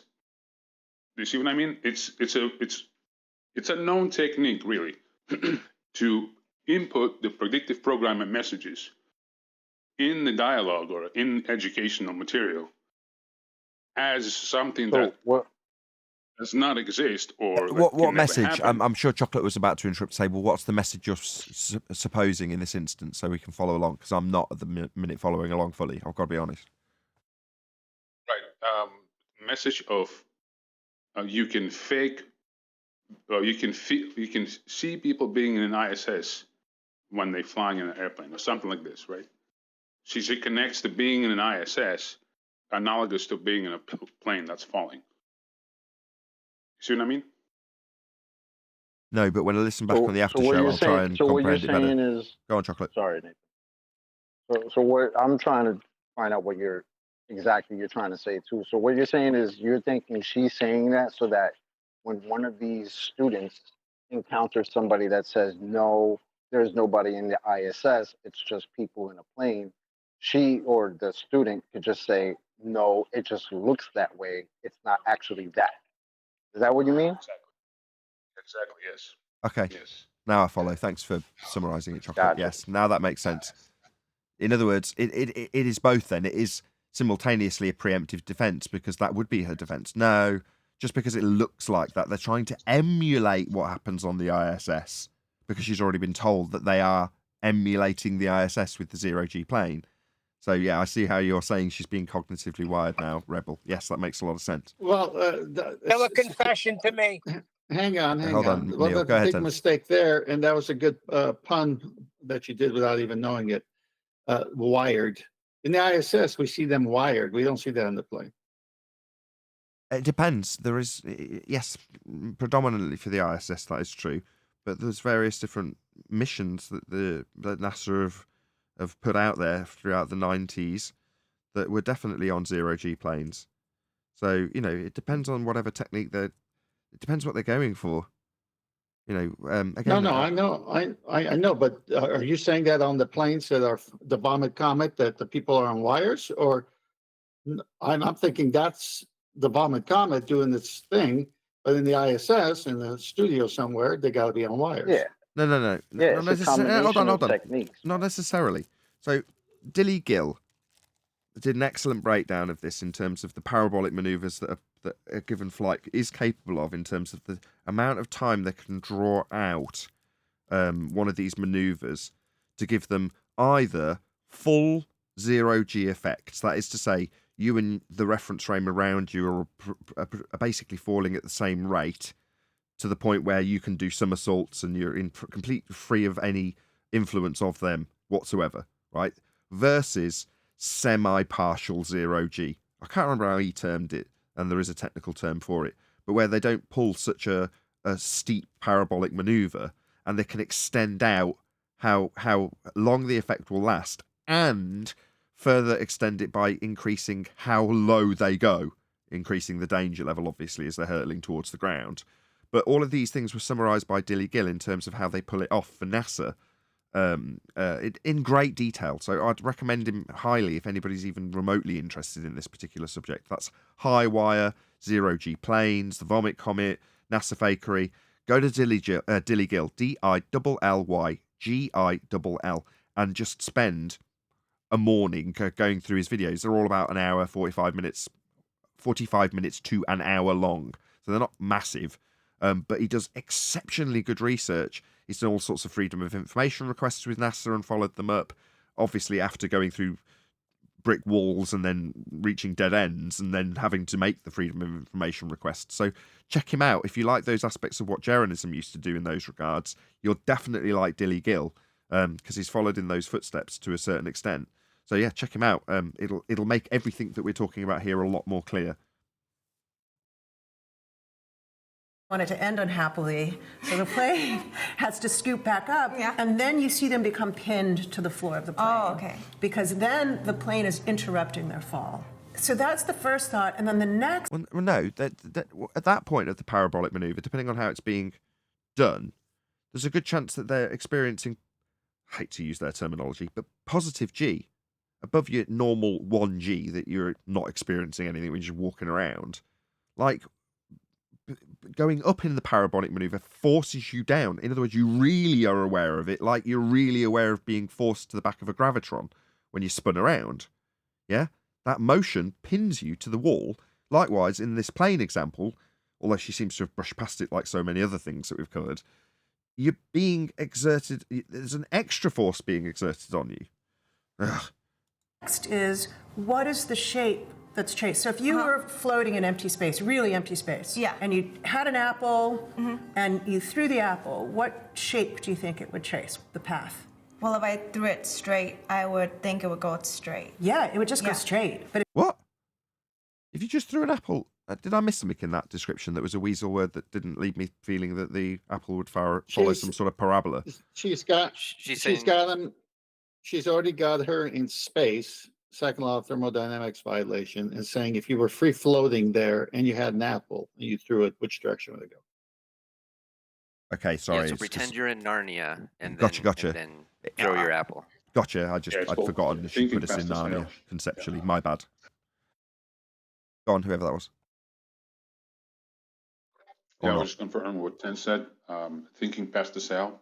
She already got her in space. Yes, indeed. Yes, it's because I'd done a little bit of a waffle in between and forgot that we were conceptually in Narnia. But if you did that on the Earth, what would happen? It would just go down. Yeah, but it would trace a curve. Oh, yeah. It would trace an arc. Yeah. Right? And the faster you throw it, the kind of longer the arc. Oh, it's her going, So the second step to thinking about curved space-time is to say that... Whoa. Second step beyond the looking inside the physical imaginations of Einstein, we're now going to get the second step of reifying a fourth dimension we don't experience. Notice we have to think about it and we can't look at it. Although it was preempted with their saying that there was two physical steps. First one being looking in the mind's eye of Einstein. When things fall freely around a body like the Earth... So when you beg the question of orbits and sphere Earth... Hold on, how is this something that we're going to physically observe easily when it's begging the question sphere Earth orbital assumption? They trace curved paths. Oh, they do, because you say so. So Wait a second, she's saying... Sorry. Don't apologise. Okay, go ahead, Neil. So she's saying when you throw, because when I play football with my boys, I launch the football, and it goes up and curves down into their hands when they catch it. She's saying that's because of gravity and it takes the shape of the Earth? Am I hearing that wrong? So did you say football? Football, baseball, either way, it does. Well, you it throw matters. it and This it all matters. down. Did you say football, catch it? That doesn't make sense. American football, not European soccer football. You're right. It doesn't make sense. All right, but here's the problem. Nice one there. The problem is she's already got her between the dichotomy. If you're in space and you throw an apple, it's going to keep going straight. All right, but if you're on Earth and you throw that apple, it's going to have a trajectory, but then it's going to curve down eventually. So now this student is between those two things, and then she goes to the question. right after that. I don't know about which is going to the begging question. She's begged the question of curve. She's begged the question of a fourth dimensional space time to bend now. Right, that's the begging the question, and she's now making a statement based on the dichotomy of the student between two choices. As though space-time itself, space itself, was curved. So those are two different things. Space is 3 dimensions. Space-time is 4th dimensions. So when you say as if space-time itself, space itself was curved, those are two totally different things. One is a conceptual pseudo-geometry called pseudo-Riemannian four-space. That's Einstein's geodesic bending in space-time that we do not experience. And the other is the Euclidean, the 3 dimensions that we do. So she's just juxtaposed them in one breath to be the same thing, both 4th and 3rd dimensions. She thinks she's clever. She's not. She's a witch. You only need to know the magic trick to be able to spot what she's just done in that last sentence. Yeah, no, those are 2 different dimensions. Those are completely different geometries in this sentence, as though space-time itself, so space-time with a hyphen, and space itself. Those are 2 different, entirely separate geometries that she has fudged together like a witch because she's half stepping between pseudo 4 space and Euclidean 3 space. The last 2 children were indoctrinated with forces in 3 space, and now this student is halfway between the 2, being told about bending fields. Not true. And 4th dimensional space-time. Also not true. When juxtaposed with space itself. The space that she occupied in the elevator, that was 3-dimensional Euclidean space that she was experiencing. As she travelled downwards in the vector, that was still Euclidean. In every description that she gave, there was no geodesics, there was no space-time. That did not occur. But now, space-time itself, and or slash space itself. Now, these are 2 different things, 2 different geometries, described differently, 108 years apart currently. Well, I'd like to bring an example because it's a loaded question. I just looked it up just to make sure I say it right. Such questions may be used as a rhetorical tool. The question attempts to limit direct replies to be those that serve the questionnaires' agenda. The traditional example is the question, have you stopped beating your wife? Whether the respondent answers yes or no, they will admit to have beaten their wife at some time in the past. So it's a loaded question. She's got the apple in space, the apple on Earth. She's moving this young girl to a point, a thought experiment. You had that moment, I saw it on your face. You went, oh. So that's the intuition. Mm-hmm. That's how Einstein gets from thinking that space-time is curved from the idea that, well, there's this field that permeates all of space, and what it's really just... From this idea, again, she's telling the student enough to let her know that it's not real, but simultaneously telling her in no uncertain terms that it is real. Describing is the curves that things fall along. And no, that's not the curve that things fall along, because your curve that you've just told her that Einstein was reifying when he invented it was a curve geodesic in space-time. That is not the curve things fall along. It's the curve that you suppose a sphere Earth moving through space-time falls along, and men falling around a sphere Earth fall along. But these are not geodesics in space-time because they do not exist beyond Einstein's mathematics. But she's reified them into space rather than space-time when you fudge the 2 together. And from there, it's a very long path to finding the mathematics. Finding the physics. About the physics? She's a physics student. She told you she was a physics student. Why are you telling this physics student about finding the mathematics? I mean, have you got the wrong student in front of you? Shouldn't you have a maths student instead of a physics student? Because she typically learns about the physical, not the abstract descriptions. This girl's supposed to be taught about physics. So why is this con artist witch in front of her with her maths? And the right description. Hang on, Nathan. Another embedded confession, because it only exists in the maths. She needs this physics student to understand that it exists in the physical reality that she's just got her to imagine. That's really hard. But that intuition is so elegant and so beautiful and just comes from these two simple thought experiments. That's amazing. Isn't it? Amazing, but just not reality, not physics. Kind of amazing. So you described learning in a class about light the theory of special relativity, where Einstein is really adhering to the constancy of the speed of light and questioning the absolute nature of space and time. And So she's not going to be confused by the quantum mechanical debunking of Einstein then when it comes to the speed of light. That's not going to be a concern. Perhaps we'll get that at level 4. I got a question. Go ahead. What's a thought experiment?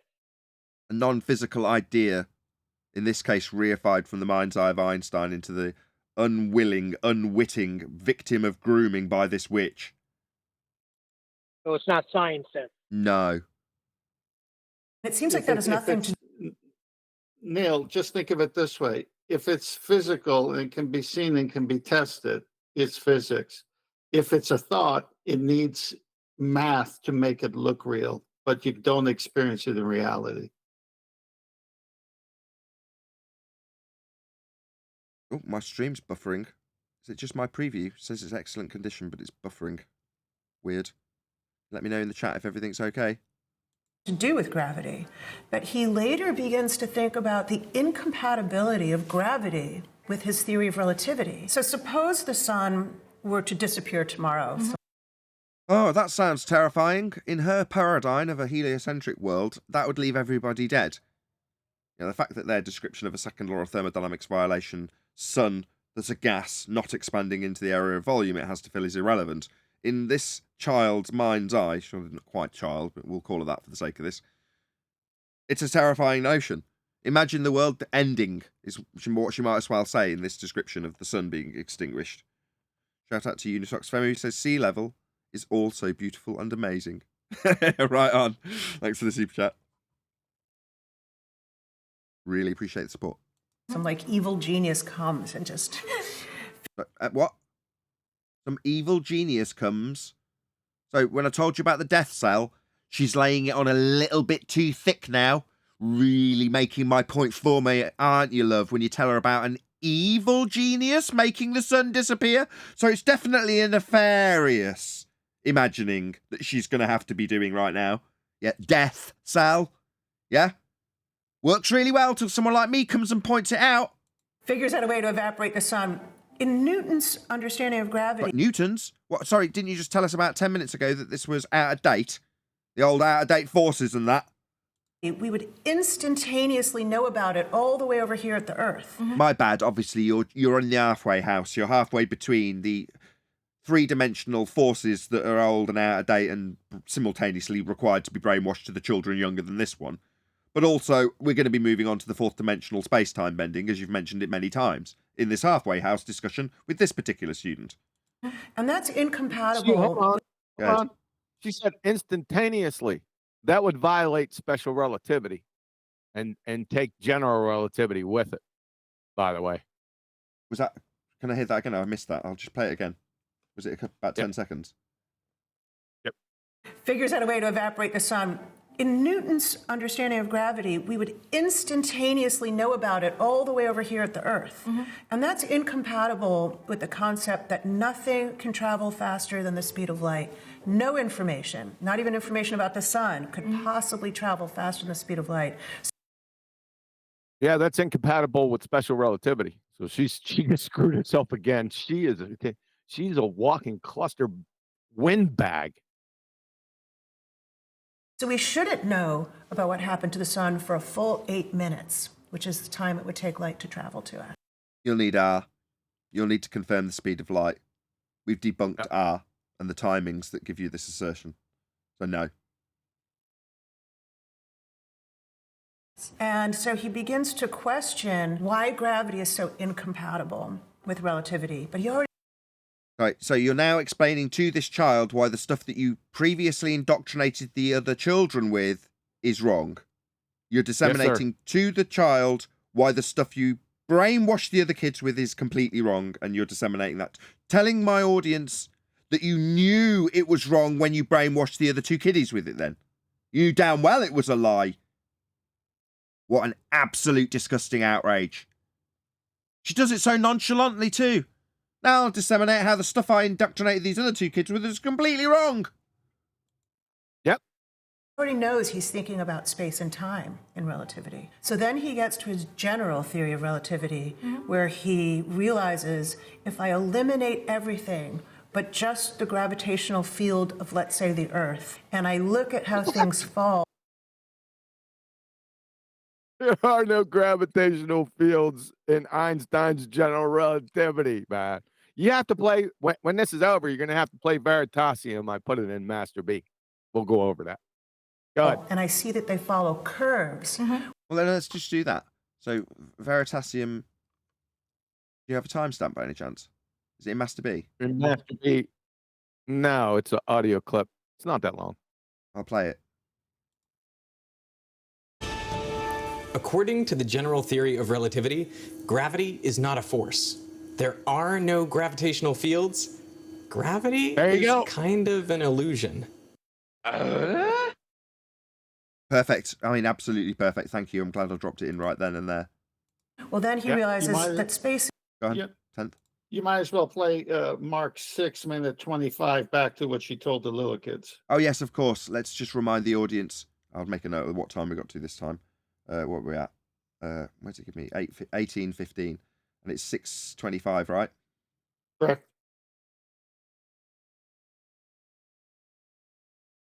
It'll slingshot around and it'll cause it to like speed up. But mostly around the Earth, gravity pulls things down. So when we want to the gravitational field of, let's say, the Earth, and I look at how things fall and I see that they follow curves, well, then he realizes that space and time don't just contract or dilate, that they can really warp, that they can. Show me time. Once you've done that, Witch, show me you dilating time. I understand what dilate means.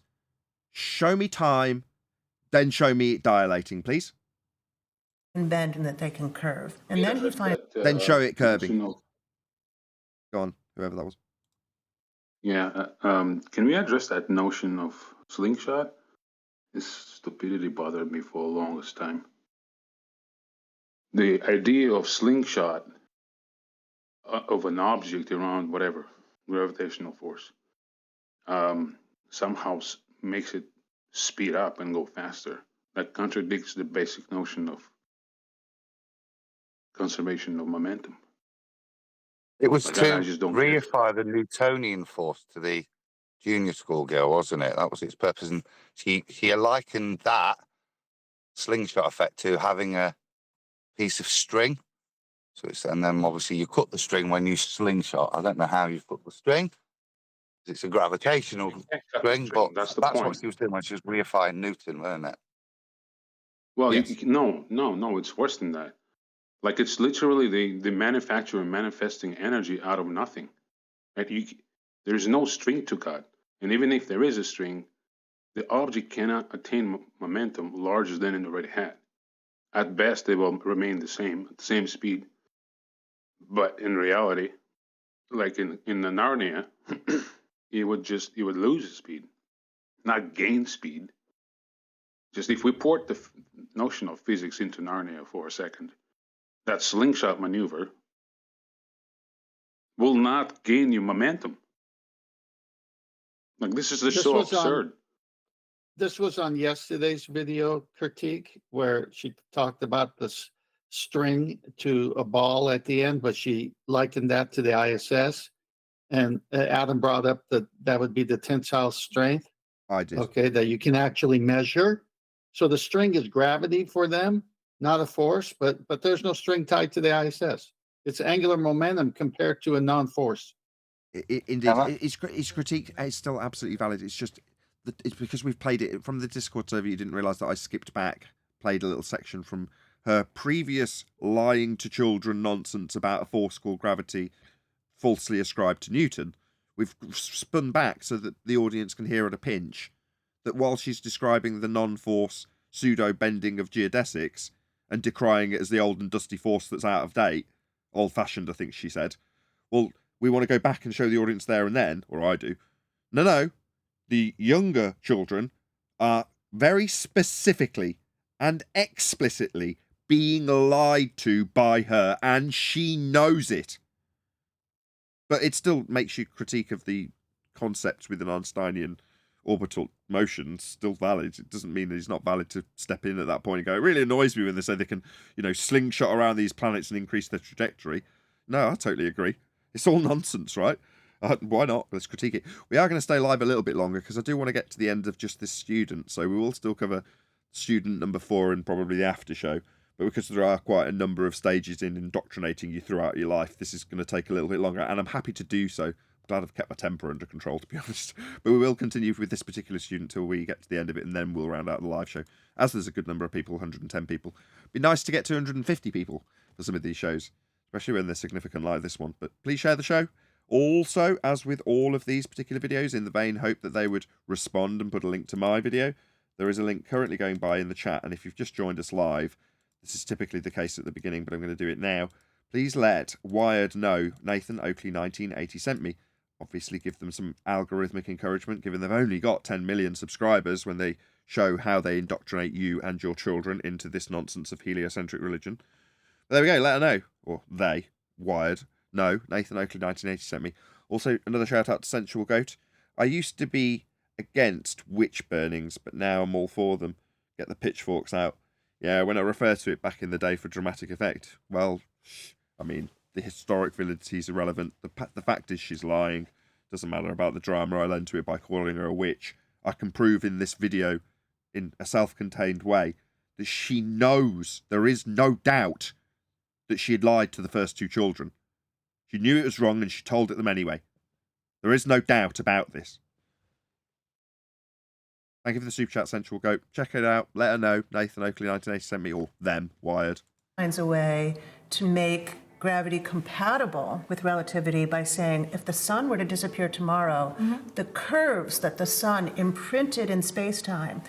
Space-time is a 4th dimension that we don't experience. The sun is a gas not expanding into a vacuum, and the second law of thermodynamics nature of a sky vacuum would leave us all dead on the flat Earth we actually dwell atop. All of this conceptual nonsense worked within the reification of the heliocentric model means nothing unless you've automatically programmed someone with a bit of fear porn, got him in an elevator dying and things, then it works quite nicely. I noticed something, Nathan. Go ahead. Can you go back 5-6 seconds where she says to make gravity compatible? Just listen to it, to make gravity compatible with relativity by saying if the sun were to disappear tomorrow. Okay. So gravity, the old-fashioned one that she told the kids, is not compatible with general relativity, which is moving forward what she's saying. So one is the old-fashioned, one is the new.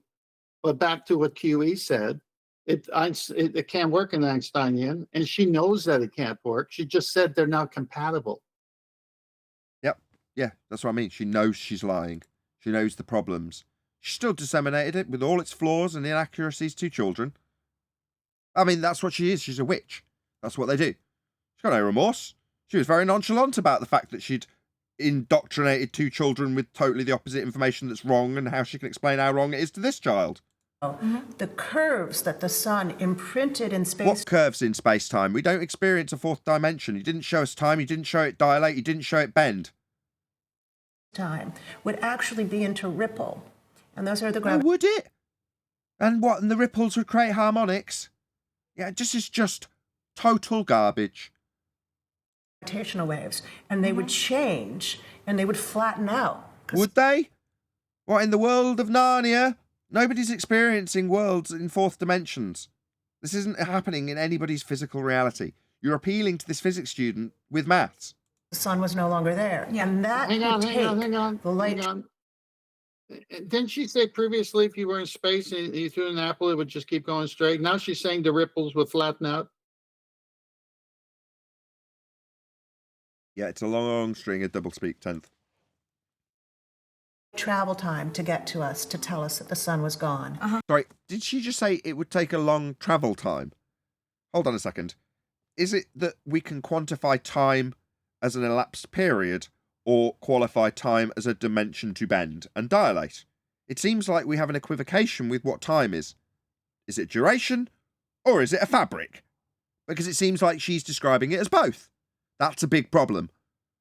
And then we would stop orbiting and just... Orbiting, begging the question that we fall through this curve around a sphere Earth? No, we don't. No, we can debunk it. No, you'll need an axis. No, you'll need an R. No, you'll need a second law of thermodynamics violation, sky vacuum. We can debunk all of it. Orbits is nothing more than a begging the question policy. Travel along a straight line. Wow. Wow. Wow. Yeah, smile, smile, unless you've got a load of flat earthers outraged. Of course, we're censored to the bottom of the list, so probably not a great deal of concern, unless my audience goes and lets her know, by way of the publisher of this video, Wired, that Nathan Oakley 1980 sent me. We were super kind when we pointed out to the audience that she is literally lying to children. Can I point out that all of their observed phenomenons start out being imagined? You have to imagine space, you have to imagine the sun disappearing, you have to imagine the curves. Yep, it's all thought experiments. Well, let's hope it doesn't happen. Yeah. So what do you think you walked away with? What do you think you learned from the Well, I conversation? learned more about the intuitions behind the concept, because we already just do the problems, but So even now she's admitting she understands the concept. Like, you're a physics student. Why don't you recognise the fact that it doesn't have anything in the physical realm? You understand the concept? How useful. sometimes you get lost in the math. Yeah, that's because you're not a mathematician, though. You're a physicist, aren't you? That's what you want to deal with, the physical. So getting lost in the math is what this witch is relying on. But like speaking like this, it really helps build my intuition. Intuition? Sorry, intuition because when sealed off in an elevator and the cord gets snipped and you're facing imminent death and you don't know what's going on around you, you don't know you're falling, but you do know you're falling, therefore you're experiencing gravity if you physically reify what's experienced in the mind's eye of Einstein? I mean, yeah, I suppose you've done a really good job, witch. Excellent job. Yeah. Yeah, how do you build intuition? Isn't that the antithesis of intuition? Yes. I built up my spidey sense by letting things smack me in the face repeatedly. Eventually, I could detect when the brick was coming. She's used the word intuition, thought experiment, Einstein, imagination, and took this young lady who's a physics student, and she says, well, I'm walking away trusting my intuition now. I think we're nearing the end, so we might get near the end of the live show. But still, please share the show and go into the live stream chat and let this person know Nathan Oakley 1980 sent me. Yeah, that was the end. I suspected so. Cool. You can give us your last comments before we do move on. Hold on one sec. Just give us your last comments before I round out the live show and ask people to stay tuned, and then we'll have an after show. One more hour. Yeah, we will have an after show. 1 more hour. Yes. Okay. The scientific method, the empirical method, is that intuition? No, that's a logic-based method. The intuition, you could argue, comes... thought experiment. Well, there is a certain aspect of intuition, perhaps. You know, the genius of supposing the correct cause of the effect you're studying. But when I've ever put that to Quantum Eraser, he said, no, these people are well researched by that point. So no, it's not intuition according to Quantum Eraser, but for me, it's the genius of figuring out the cause of an effect by saying, I think it might be that. I'm going to vary it and see if it is. Right, but can it be put to the test, like when she says imagine or concept? No, you can't measure intuition. Is that the same intuition that she had people disregard, like with the girl in the train and the girl in the elevator? Just disregard that you know you're falling, but you don't actually know you're falling? Is that the intuition we should now hold up as a standard, according to this lady? I think so. If we want to be heliocentric, it's chocolate. But yeah, with that, I think I'm going to round out this live show. So I'm going to say a huge, massive, enormous thank you, first and foremost, to both Discord and G Plus panels for making today's live show possible. If you are watching this on either Nathan Oakley 1980 or Nathan Oakley premiering streams, then stay tuned, as there will be an after show to follow. Another massive thank you to all of you. Smashed the super chat, liked, commented, shared, subscribed, joined as a Nathan Oakley 1980 channel member, and all that good stuff. I've been Nathan Oakley. Stay tuned if you're watching on an after show, and I'll see you all in the next video.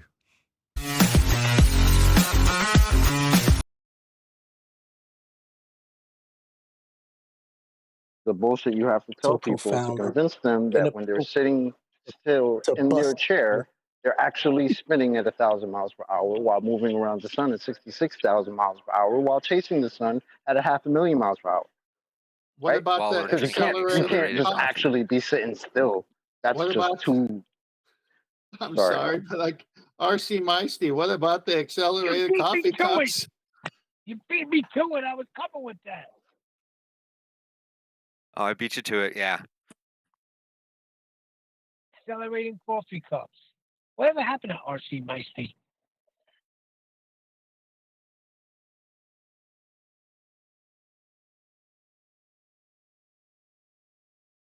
And I have to disagree, Tent. I think there are strings attached. They're attached to them because they're the puppets. They're being controlled. So they're spewing out this nonsense. They know what they're doing. You being Italian, you got a good Godfather image there. That's the way I see it. I see it like they're being controlled by a puppeteer. And we know who the main controller is. Who's the prince of the power of the air? Well, of course, the father of lies. Correct. But it's interesting, and we're not even done with this, but it's just the perfect example. And they're laying it for everyone to see how they'll say gravity is a force and it's pulling. And then all of a sudden, Einstein comes up with a thought experiment, and we're going to forget about gravity being a force and it's pulling. Why didn't you tell the new one to the younger kids?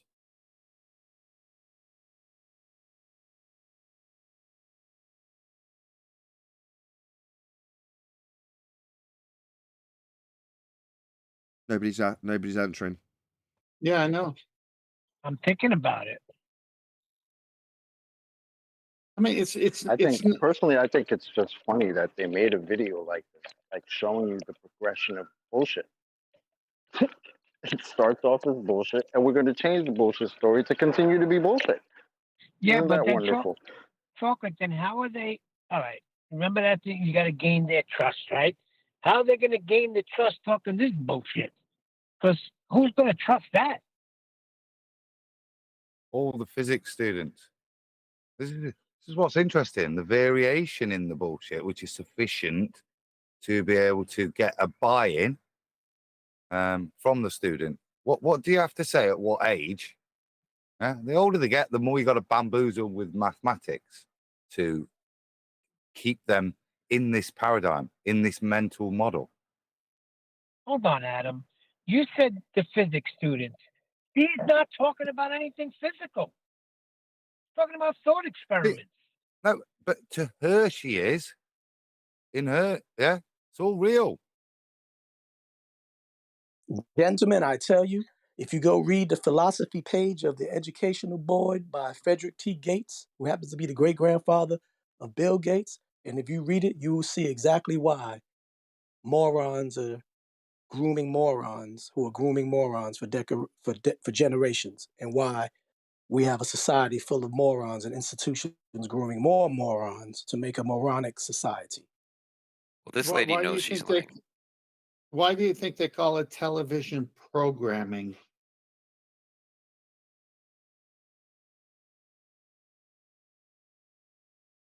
Because they're brainwashing you. Well, in one sense, they're trying to say, well, we're putting on a show and we have a program that we stick to the beginning, the middle, and end of the story in our program. But in reality, they're pushing all these pseudoscience claims and they're programming you.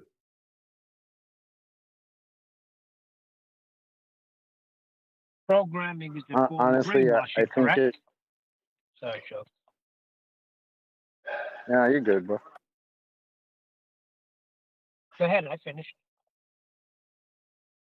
I was just gonna say, I think they've done a real disservice to humanity with not teaching kids about fallacious reasoning, reification fallacies, right? Logical fallacy. Like it's because I mean, literally, that's literally what they use to teach people this nonsense. So if they were to actually, well, which explains why they don't teach people this stuff, right? But if they did, think how many kids would have that critical thinking, to realize like what you're telling me is cool, but it's not actually what you're telling me. But they don't do that. That's what That's interesting chocolate. that you bring that up because there was a guy this morning that when he discovered Nathan's show, before that, he didn't know what a fallacy was. Like, neither did I. But say we were to know what these fallacies are and fallacious reasoning, I don't think we'd fall for this nonsense. I think you're right. You guys know my story. You guys know my story with my teacher. I've shared it many times. I didn't know fallacies at that time. I just had intuition to say, well, how can that be when I experience this in reality? That doesn't make any sense.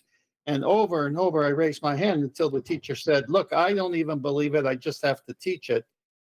That's when I realized that, and I didn't know what a fallacy was at that age. I just knew that it didn't make sense to my reality. And let's put down the foundation that they vilify challenging authority. So they make it seem like there's going to be ramifications and repercussions if you challenge an authority, whether it be a priest, a rabbi, a professor, a teacher, who your discernment and your intuit can detect, like you did, 10th man, that this person's bullshitting me. But there's that fear factor. If I say something, I'm going to get kicked out of school. I'm going to get expelled. Da, da, da, da, da. So that's another thing that they do. They put this authoritative superiority and make an inferiority complex to those who are considered the student. So they can't question the challenge because they do. Other students look at them like, I never felt that. no, I'm not No, saying I you don't. didn't, but this is what they push. They push this, whether it be Who your are they? parents, grown-ups, or whatever. You dig what I'm saying? No, I think I'm not digging it. you dig what What? I didn't know you were an I think he's archaeologist. talking about the teachers and people like that in authority, Julie. I told you, I'll say it again. I never felt that. I challenged them every day. So you must be talking about something else. So you challenge them every day. And when did course. you figure out gas pressure without containment? What does that have to do Yo, with the look, topic? QE, I was just like you. And guess what happened? Everybody else was given recess. Come here, Daniel. And I was talked to, sometimes in a reprimanding manner, sometimes in an encouraging, but please, like the way 10th man was talked to, come, don't disrupt the class. Recess. Or it was blatant old, speak when you're spoken to. Don't challenge, don't question no adults. Do as I say, not Recess. as I do. All of this, huh? Recess. What was that? I'm not talking about elementary school. I'm A talking about child. I'm talking university. about a child. Talking about a child. These are children that this woman is talking to, up to Not the college. last one. Oh no, Okay, you're not the both last one. Yeah, saying he should be something old enough. different. He's talking about university. You're talking about children in grammar school or something. Right. That's where they groom them to that point. But yeah, when you get into university, you should have the gonads to be able to say, you know what I'm saying? And just, be like, look, that you should be offered to do that. You should be privileged to do that. You should be granted that permission to do that because that's what it's supposed to be about. Professor asks a question and you rebuttal it or you go against it. It shouldn't be no repercussions for doing it. But I'm talking about they get them at childhood all the way up to middle school to high school. Even in high school, if you challenge, they're going to consider you a disruption to the class. They're going to say that you're disrupting others from learning the curriculum. That's a fact. Now, I But you wasn't. got a point. You got a point, but the point is not every student is the same, and some students, will say, well, they're just sidestepping my question, and that solves it for me. They're lying to me, and that's pretty much what I said. And I agree I 1000%. never That's what I understood. said. I never understood. Hold on. I never understood how there could be water on the outside of a ball. I was sent to the back of the class.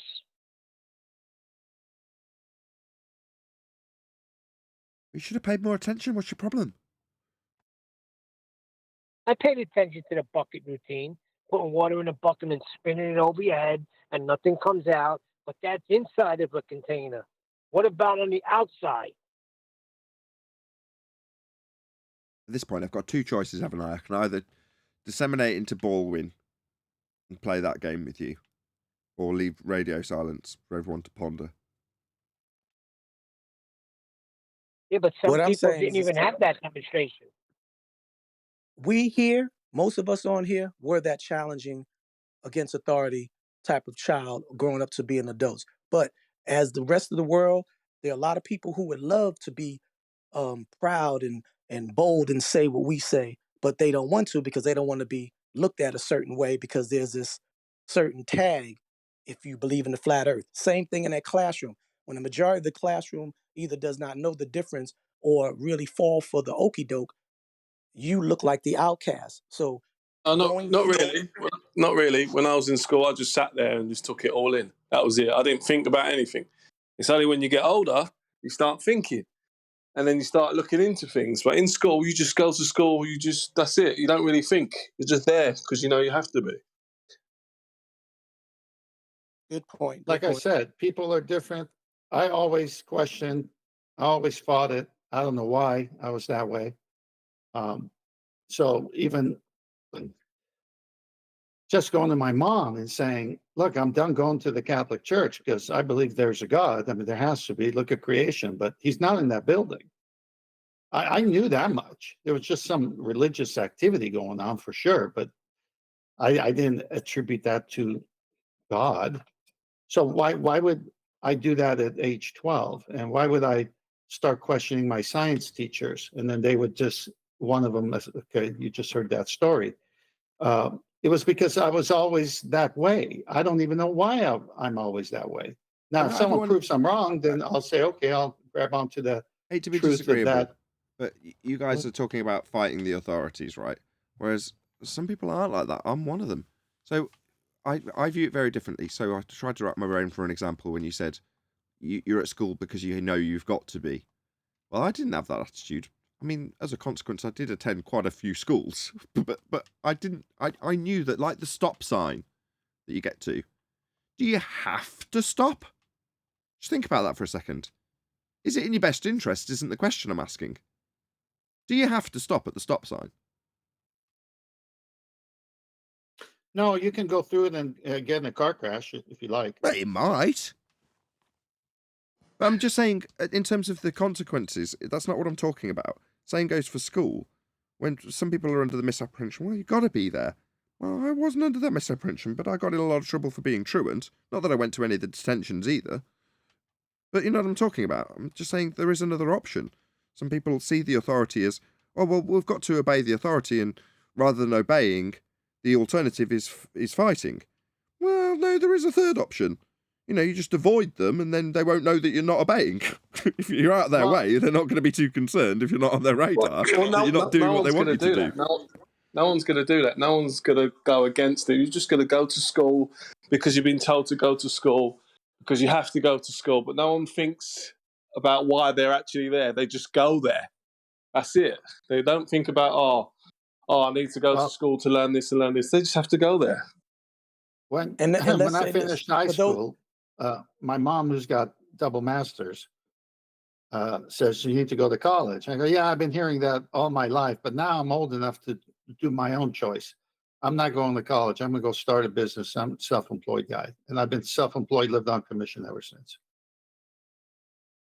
And let's say for those of all of us that did attend or are attending, you know that old saying, take the babies out of the bathwater, learn how to cut the fat to get to the meat.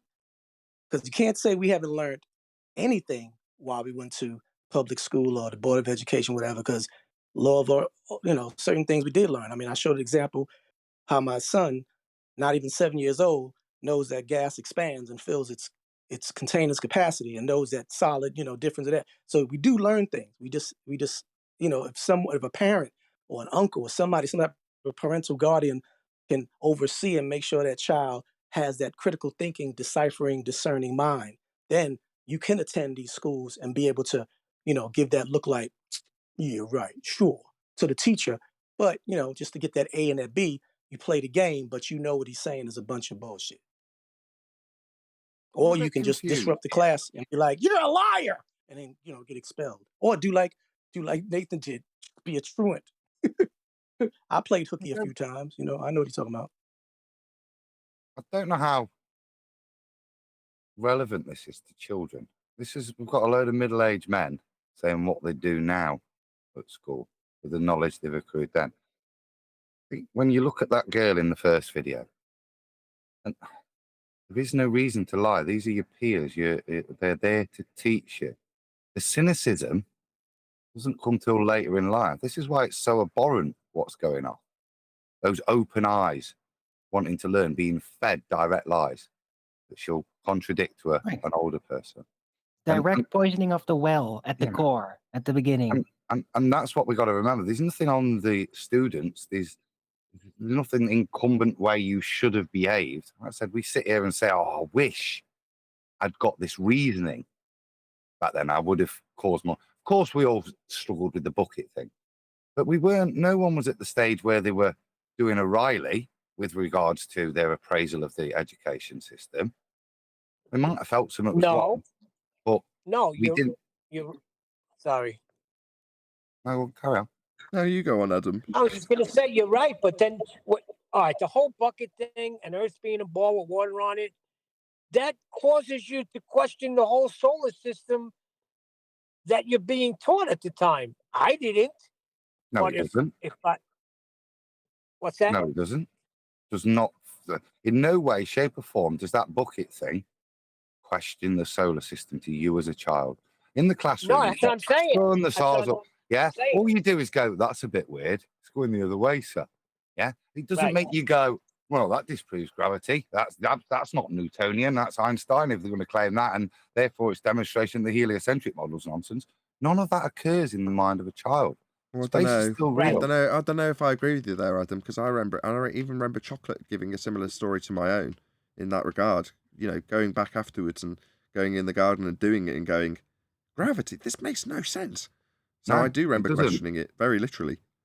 It makes no sense. But at that point, to a child, Star Wars doesn't stop existing. No, you're right. No, yes, I see what you're saying. You're saying it doesn't make you go, maybe that means that the whole world's a lot. No, you don't do that. You just go, oh, that makes no sense, but maybe I just don't understand enough. And this is the point, and this is how you're made to feel, because the class doesn't come out and go, actually, very good point. Yeah. You're made to feel like you've not understood. And therefore, what you tend to do is go silent and just muse on it. And that's why we all have these memories, because we're the ones that went, okay. But what we didn't do then at that stage in the class was, I know what I should do. I should take on the education system. This is bollocks. Right, because you always think when you're very young, like, I probably don't know enough about this. There probably is more that will make it make sense. That's what I thought when I was young, pretty much until my teens. And then I found out that there isn't any more. And that's why the lies are so abhorrent, because you are abusing the trust of the child. Yeah, the child is Adam, prepared. Jesus, Neil. The child is prepared to mitigate within themselves, that they are wrong. They can't figure it out. So just move on. Yeah, that's abuse. Are you done? Can I get in now? Yeah, with the most, is he done with the most pertinent point that's been made so far? Yeah, I'm pretty sure he was done. It would have been nice if you'd acknowledged that extremely pertinent point, but go ahead, Neil. So when your teacher brings you to a globe and says, this is where you live, and everything is freaking curved, that makes sense? It's not that it makes sense to a child. Adam's saying you just don't know what you don't know. And when that's happened probably numerous times at this particular stage that this child's at, then you're so used to not really understanding various things, and you could ponder them all. But there's a good chance that almost every kid has gone through the phase, about 3 or 4 that I've just experienced, where every single second question is why. And eventually you get to the point where you're like, it's just the way it is, because you're doing something else at that particular moment. So at some point, a kid realises that there are going to be things that I just don't understand, and while there's a camera and lights and an older, learned person telling me these things, that's not the moment to put my hand up. It's the moment to just go, oh, okay, and just nod.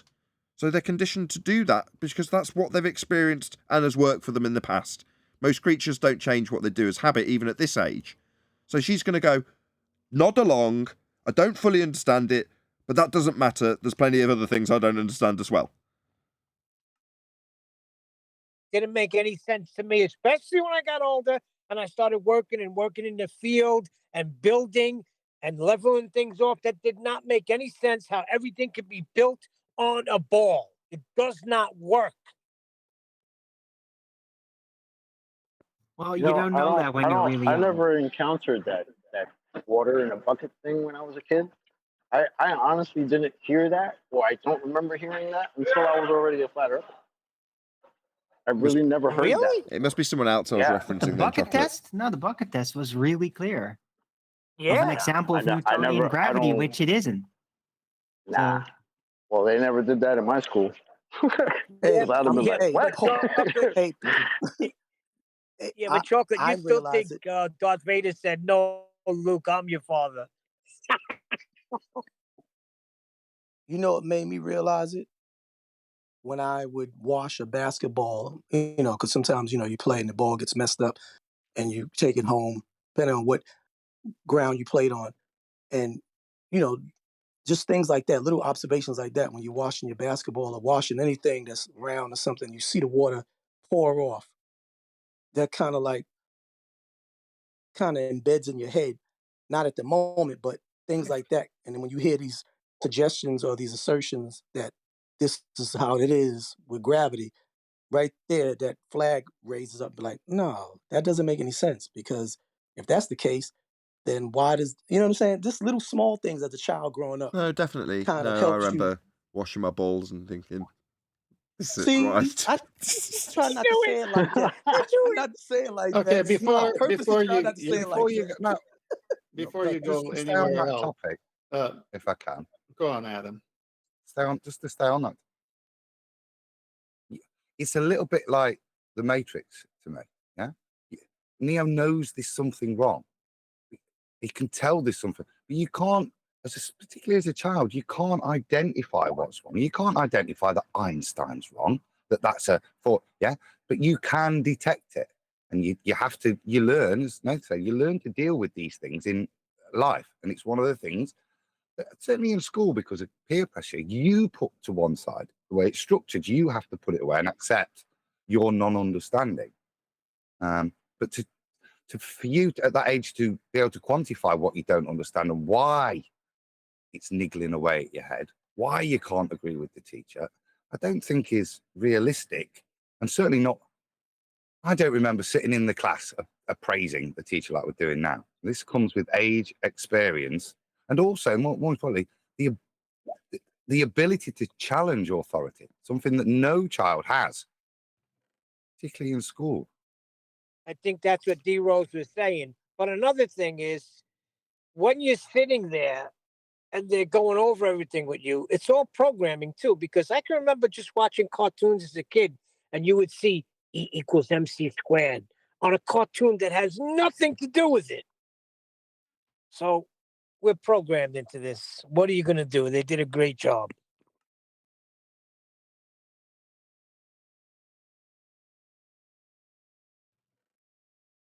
Forget about and like it. I said, and like I said, when you have people who keep regurgitating this and making these claims, who, whether you know who they are or not, but to your little limited mind as a teenager or a child, know that this person has under his name in the captions PhD in astrophysics, PhD in physics, PhD in this. You innately assume this person knows what they're talking about. So what they got to be saying is just above my my level of understanding. And maybe he's got a point here, until you start doing your own discernment again and learning. You start to grow and build on your own knowledge, and you realize that, like we are now as adults, these guys will always and will still always be full of shit. But at the time, professor this, doctor that, come on, right there, them titles alone make adults and even younger people persuaded that these people know what they're talking about and they got to be right. I draw a difference now. I draw a big difference now. Partly because of us, because parents are now teaching their kids. But from one of the paperwork that I've seen from a student, that and videos we've seen with presentations about flat Earth to the class, I I don't think that fear of challenging the authority is as prevalent. And I think we're reviewing how our times in school, they do appear to be very different now. And the current crop aren't necessarily tabooed from discussing it. And this topic is coming out. So I think change is occurring because of people like us. We have kids, and certainly the way I teach my kids, they've got to do their exams. Yeah, you've got to do them. Because unfortunately, they're needed for you to function in society. You've got to regurgitate it as best you can. Doesn't mean you have to believe it. Yeah. Well, there is one alternative to that. Just I mean, you don't have to tell them about this, but it is an option. You can just lie on your CV. Yeah, pretty much. No one checks it. Yeah, but Adam, let me ask you a question. See, the programming is so strong that when you're a kid, you think that something's not right, correct? So then all these years you get programmed, and then when you're brought to the truth, you turn and you fight it like I did, and you start fighting for the system instead of against the system. I did it for 2, possibly 3 weeks. So the programming is strong. Hasn't that actually? Sorry, Neil. I was going to say, hasn't there been an example of that actually? Now I've said it, I'm sure, on one of the news feeds I've unsubscribed from and don't want to be watching, and has been presented to me anyway. Wasn't there a congressman or something similar that had lied about being in some sort of Ivy League education or having a higher degree than he actually had? And then he made his way into power and then it got exposed. Isn't that something that's going on in the States at the moment? Joe Biden, isn't it? Yeah, Joe Biden. All of them? Dirty Joe. Do any of them have any education at all? Well, they all seem... Not all. That's not stereotype. Most of them have. There's a couple of examples of that, yes, It's not currently. stereotype when it's true. Most of them have criminal records. Anyway, that's not the point. I remember, again, people are different. I was different, and there's other people who are different. And back when I was younger, someone encouraged me to run for 7th grade class president. So I said, all right, well, let's see if I could win. And what do I get for it?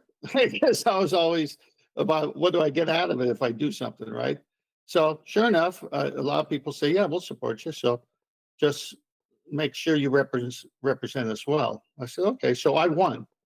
So then the students started coming to me once I was 7th grade class president and said, we don't like the principal, Mr. So-and-so, and we want him transferred from the school, and we're bringing it to you. So we want to sign a petition.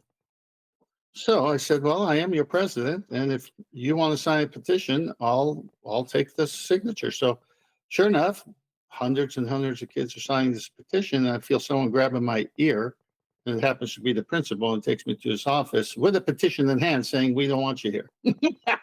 So, sure enough, calls my mother.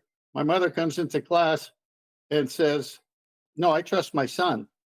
And I said, well, thank you, Mom, because I am the 7th grade class president, and this is my constituency. And if this is America, I just did what they asked me to do. How it ends, I don't know, but I was just doing my job. That was the greatest day of my life. And to allude to Neil, Neil, the programming is so influential and deceptive that, like you said, when you were fighting against the truth of the flat earth, you thought you were using your skills of critical thinking and discernment and going against the truth, but really you didn't even have the knowledge to know that it was the programming that you were depending on to use as your tools to go against the truth. And I think a lot of them feel that way. They're so programmed that they don't realize when we say to them, you're just regurgitating what you've been programmed. They don't look at it like that. They look at it like, no, 30-something years, it's been like this. I've known it like this. I've never seen it any other way. It's never been proven any other kind of way. And they really think that they're using that skill that we've used to be able to turn it around and become, accepting the truth. They think they're doing that when they go against Well, I have us. a different idea on that. See, my brother was giving me the information, but he was giving me the feast of nonsense. Perhaps if I was here and learning what fallacies were, perhaps I wouldn't afford it so hard. Ah, got it, got it. That's why Nathan always say, forget all that other stuff, those speculative things, disregard it. Let's get to, law of thermodynamics, vacuum situation, A good black swan, all Zeros. of the facts. Yeah. Zeros. Which would imply then that you know as much as the child at school. It's not until you come here you start to. So when you recognise there's a problem, you still don't know why. You sit at the feast of nonsense, accepting some of it. Yeah? This is the value here. We're pointing out why that little voice in your head says it's wrong. Why, when spinning the bucket, it didn't make sense to you. That to me then says most people that wander into this arena are no better informed than the child. They're just a bit more confident to ask why it doesn't make sense. In sales, when you want to communicate something to a customer and you don't want it to be an argument, it's an old, Nathan knows this: feel, felt, and found. I know how you feel. I used to feel the same way, but this is what I found out. And it is a very good transition to use those words to take them from any BS from the heliocentrism to geocentrism and pseudoscience versus science. Just any topic. I know how you feel. I felt the same way, but you know what I found out? No, what did you find out, 10th man? That you should subscribe to Nathan Oakley 1980. The other thing you touched on with sales was the what's in it for me. You didn't use it as an example for sales, but it directly relates to the show in terms of people how they perceive it and its benefit. So when you were like, well, what's in it for me, being the class president, what advantages does this hold is the question that anybody will ask when they're buying anything. And by buying, I don't necessarily mean handing over cash for something. So using their precious time to watch the show is buying something, if you know what I mean. Yeah? Well, you have to, as a producer, or I have to ask myself, from the audience's perspective, what's in it for them? What do they get out of the show? Now, obviously, it's going to be pretty easy to disseminate what the show is, therefore what people get out of it. But there's going to be at some point a way that we figure out, or I figure out, how I can translate the benefit of what's in it for them, the audience, for sharing the show. In other words, sell the benefits of the notion that there's going to be a greater community, there's going to be more voices, more exploration, if more people are exposed to the subject. Therefore, how does that relate to the individual that's just got to press 2 buttons and obviously benefit the show in its growth? So I've got to figure that out. I'm yet to do it. It's not like this isn't something I've pondered. You've got to kind of, how do you add that benefit? So far, I've got the dissemination of my wonderment and the joy that the subject matter brings me. But, Well, I got Go on. I got an answer for it. I got an answer for you, but I have to tell you privately at this moment. But besides that, the reason I ran for class president was I found out that I get to skip classes and go to some meetings that the political elite of the school, being class president of this grade or that grade, would all be excused from classes and go to separate meetings because they were stood to be the representative of the whole class they represented. So I said, well, heck, if I could skip class, that's worth it. I'll run for president. So that was what was in it for me. Yep. But people are asking this question of themselves all the time, unwittingly or unknowingly. What's in it for me? Yeah, people are selfish. In this arena, in this arena, initially ridiculed, which is why it's a tough place to jump into. But I suppose, as you describe at the end, there's a piece to it and an acceptance of your limitations. Fundamentally, there's a truth in there. So it's not a great sell, is it, early on? Come over this side and start letting people think you're mental. Yeah? It's a tough sell, this one. So there has to be that desire. Even that the biting point is getting hold of that little voice that disagrees. And this is why this place is powerful, because it actually addresses that little voice, as opposed to. Go on. As opposed to sitting again at the feet of the feast of nonsense. Yeah, it's actually addressing the fundamentals of why. Like I said earlier, why you can't get your head around that spinning bucket. I think what you said pales in comparison to other things. Yeah. You know what, Nathan? To answer your question on my side is.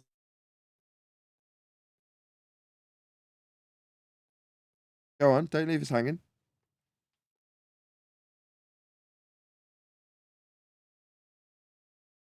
Woohoo, Discord. We lost you, D Rose. I don't know if you're aware. Well, I think it was the pale pun on the bucket, so it didn't go well. Didn't go well. You're plumbing the depths with that one. Tell everybody.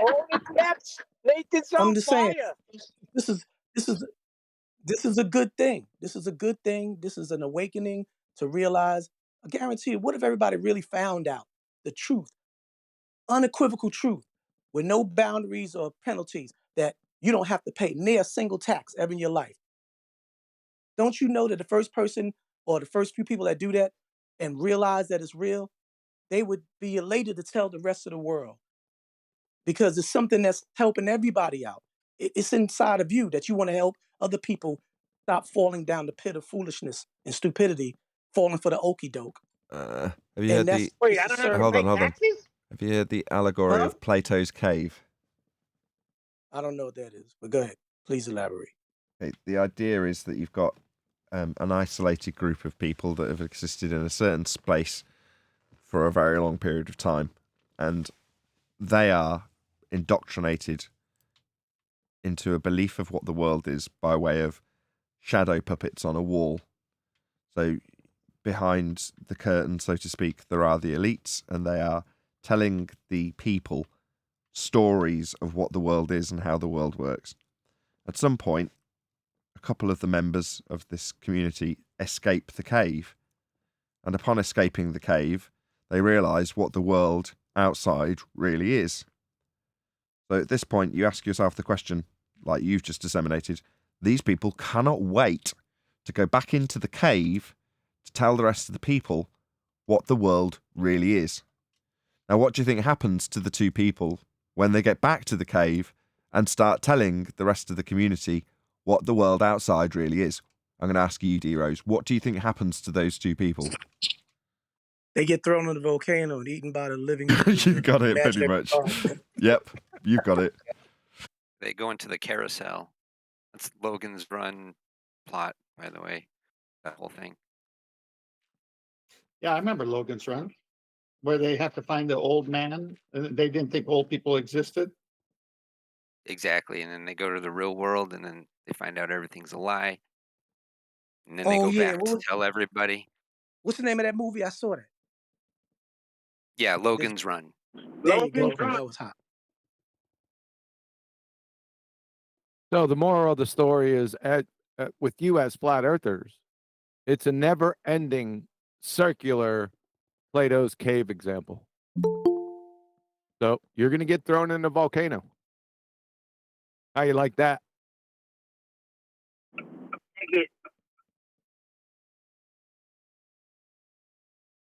I'm taking some of the motherfuckers with me, though. If that ever happens to me, I'm going to erupt. I suppose we'll find out about it tomorrow on Ballbusters. Find out about what? Man erupting. Erupting. That's Neil's way of punning, because he's always erupting. Oh, interrupting. I get it now.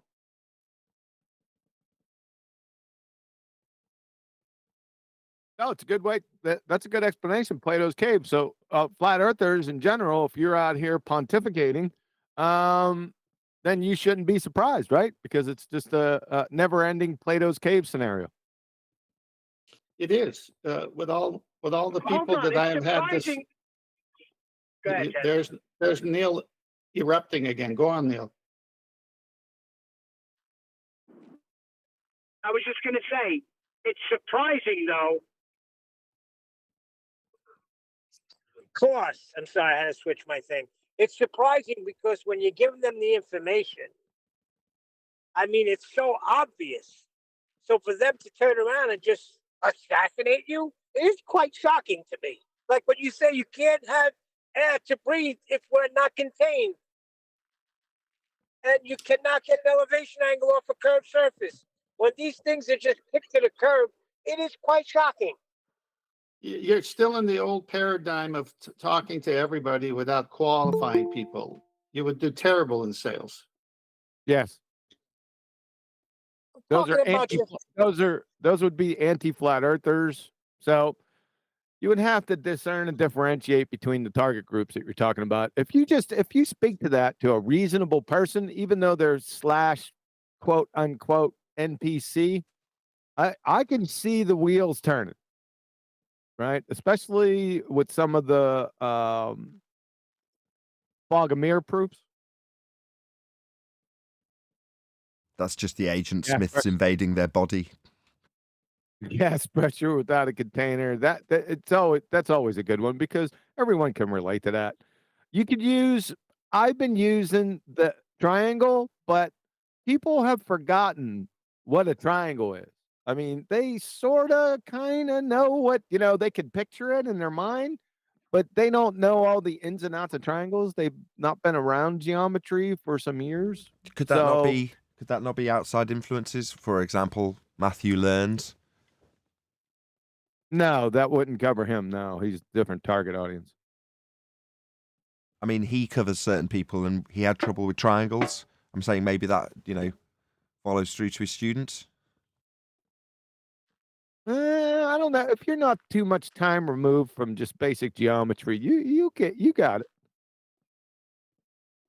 Well, maybe we should all move to either Central America or Egypt because they know triangles. It goes back again. My 7-year-old brought some work home, learning his shapes. It was a circle, a sphere, yes, a square, a rectangular, and a triangle.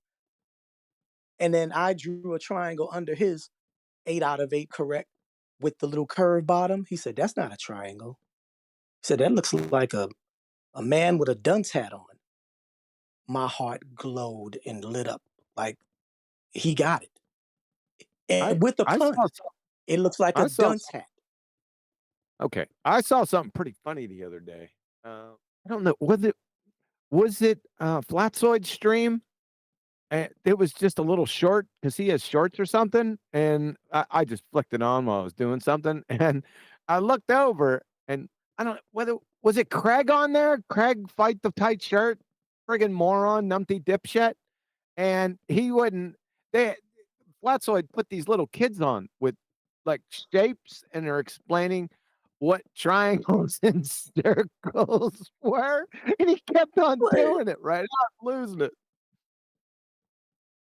Anyone see that? Hold up. That had to be funny. I love your QE, man. Your descriptions, man. That's exactly what Craig looked like. Fight the tight shirt. Yo, that's right on point. Did you know the video I'm talking about? It was pretty good. I have to give it to I saw the Flatzoid. whole stream. I was there when he was going up against Craig. Craig's face was getting red. He was getting dehydrated, cotton mouth. It was hilarious. It was literally hilarious. That was a short part of that one. I think Flatzoid did that early last week. It was hilarious. What was the point? The main point, was it a map versus a sphere in their definition? Yes. Yeah. Fight the tight shirt was picking up. He literally picked up a freaking bean ball that his dog plays with that was shaped like a globe and said, this is a map. This is my face. Yeah. You didn't see that? Just for humorous, I shared this with the people on Skype. But my daughter, who's actually in close proximity, was asked to name the shapes, and there was various shapes on screen, and one of them says Bob, the other one says Sam.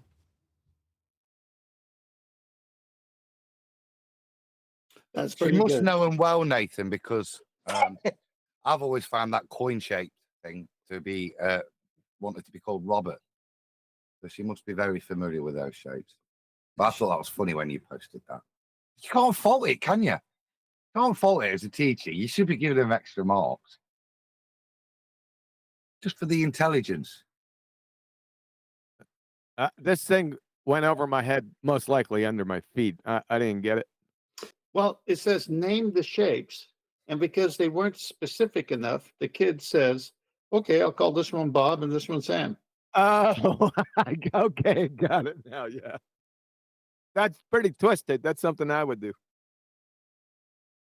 I would call it Bob and Weave.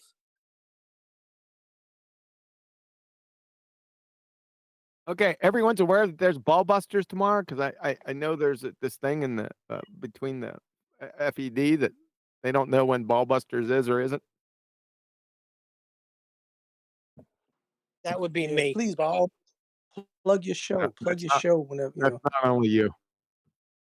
Because YouTube doesn't give notifications like it used to 3 years ago.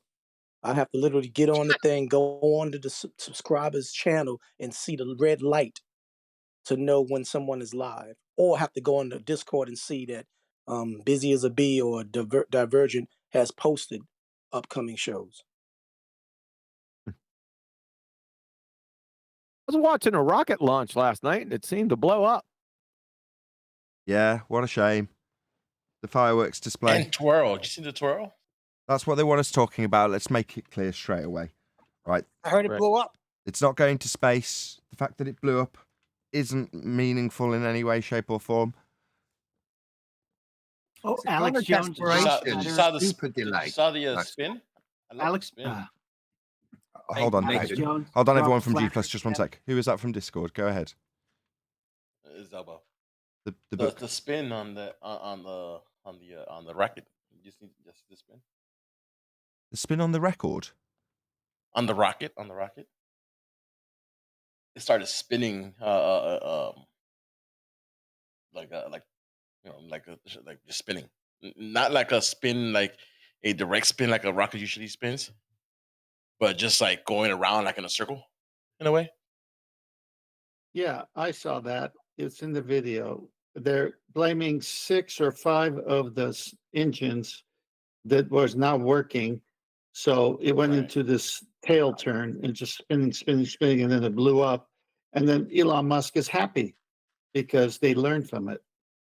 And that's right. So I mean, according to the blowing up part was intentional blow up. They intentionally blew it up. Again, was this remotely sent up, or was it people in the craft? We're talking about it. Yeah, I know. I've got to do it again. I'll just try once more. I'll try once more. The subtlety was lost. I'll try once more. We are detailing the intricacies of a firework. That's all that we're doing.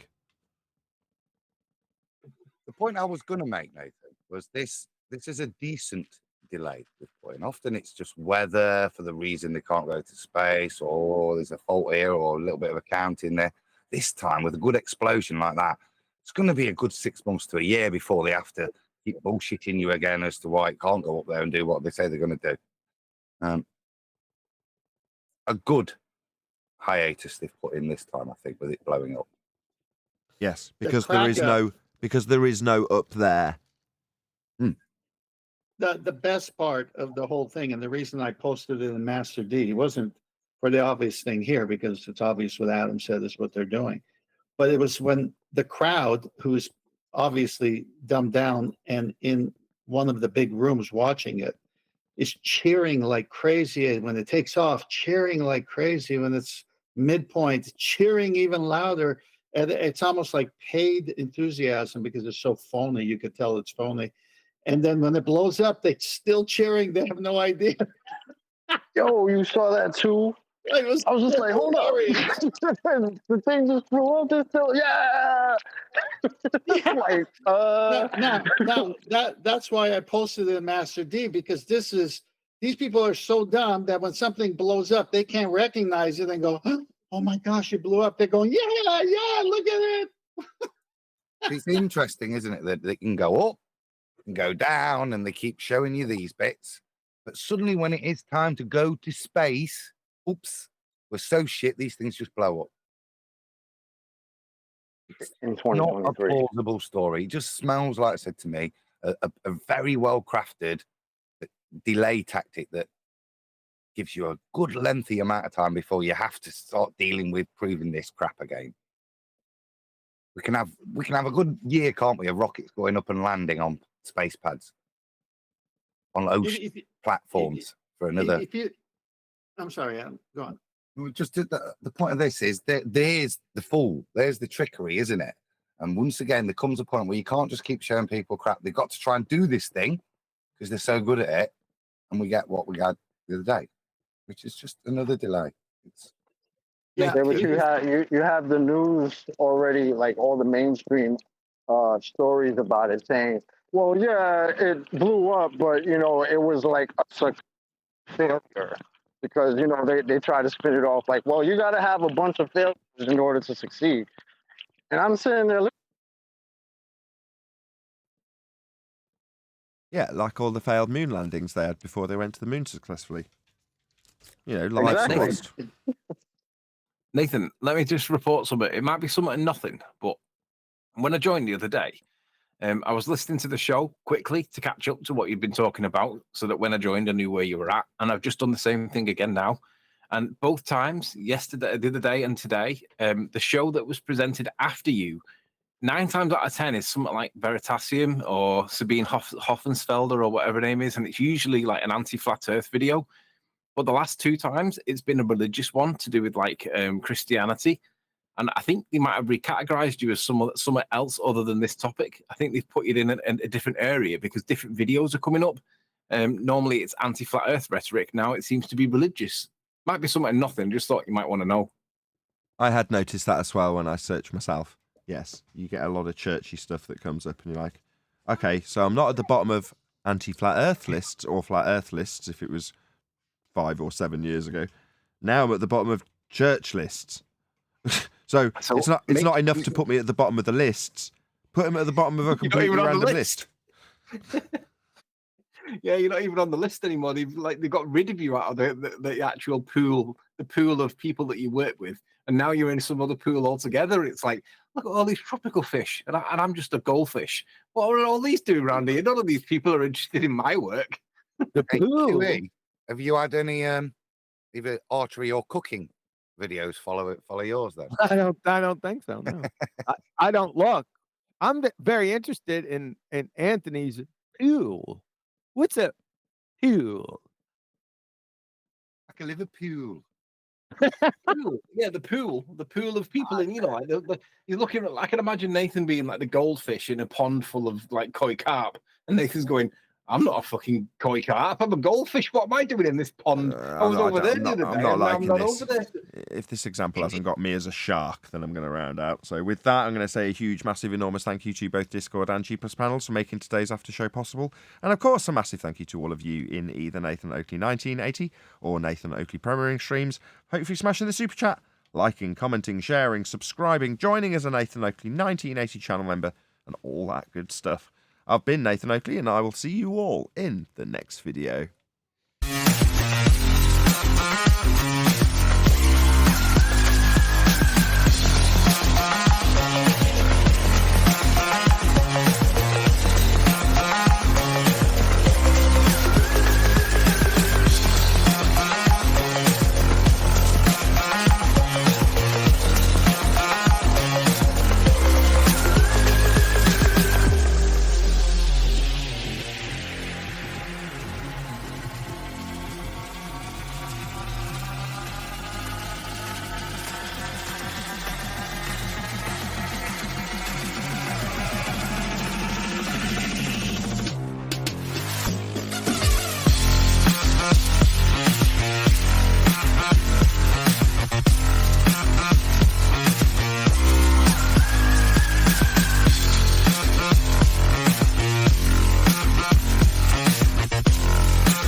What a lovely day!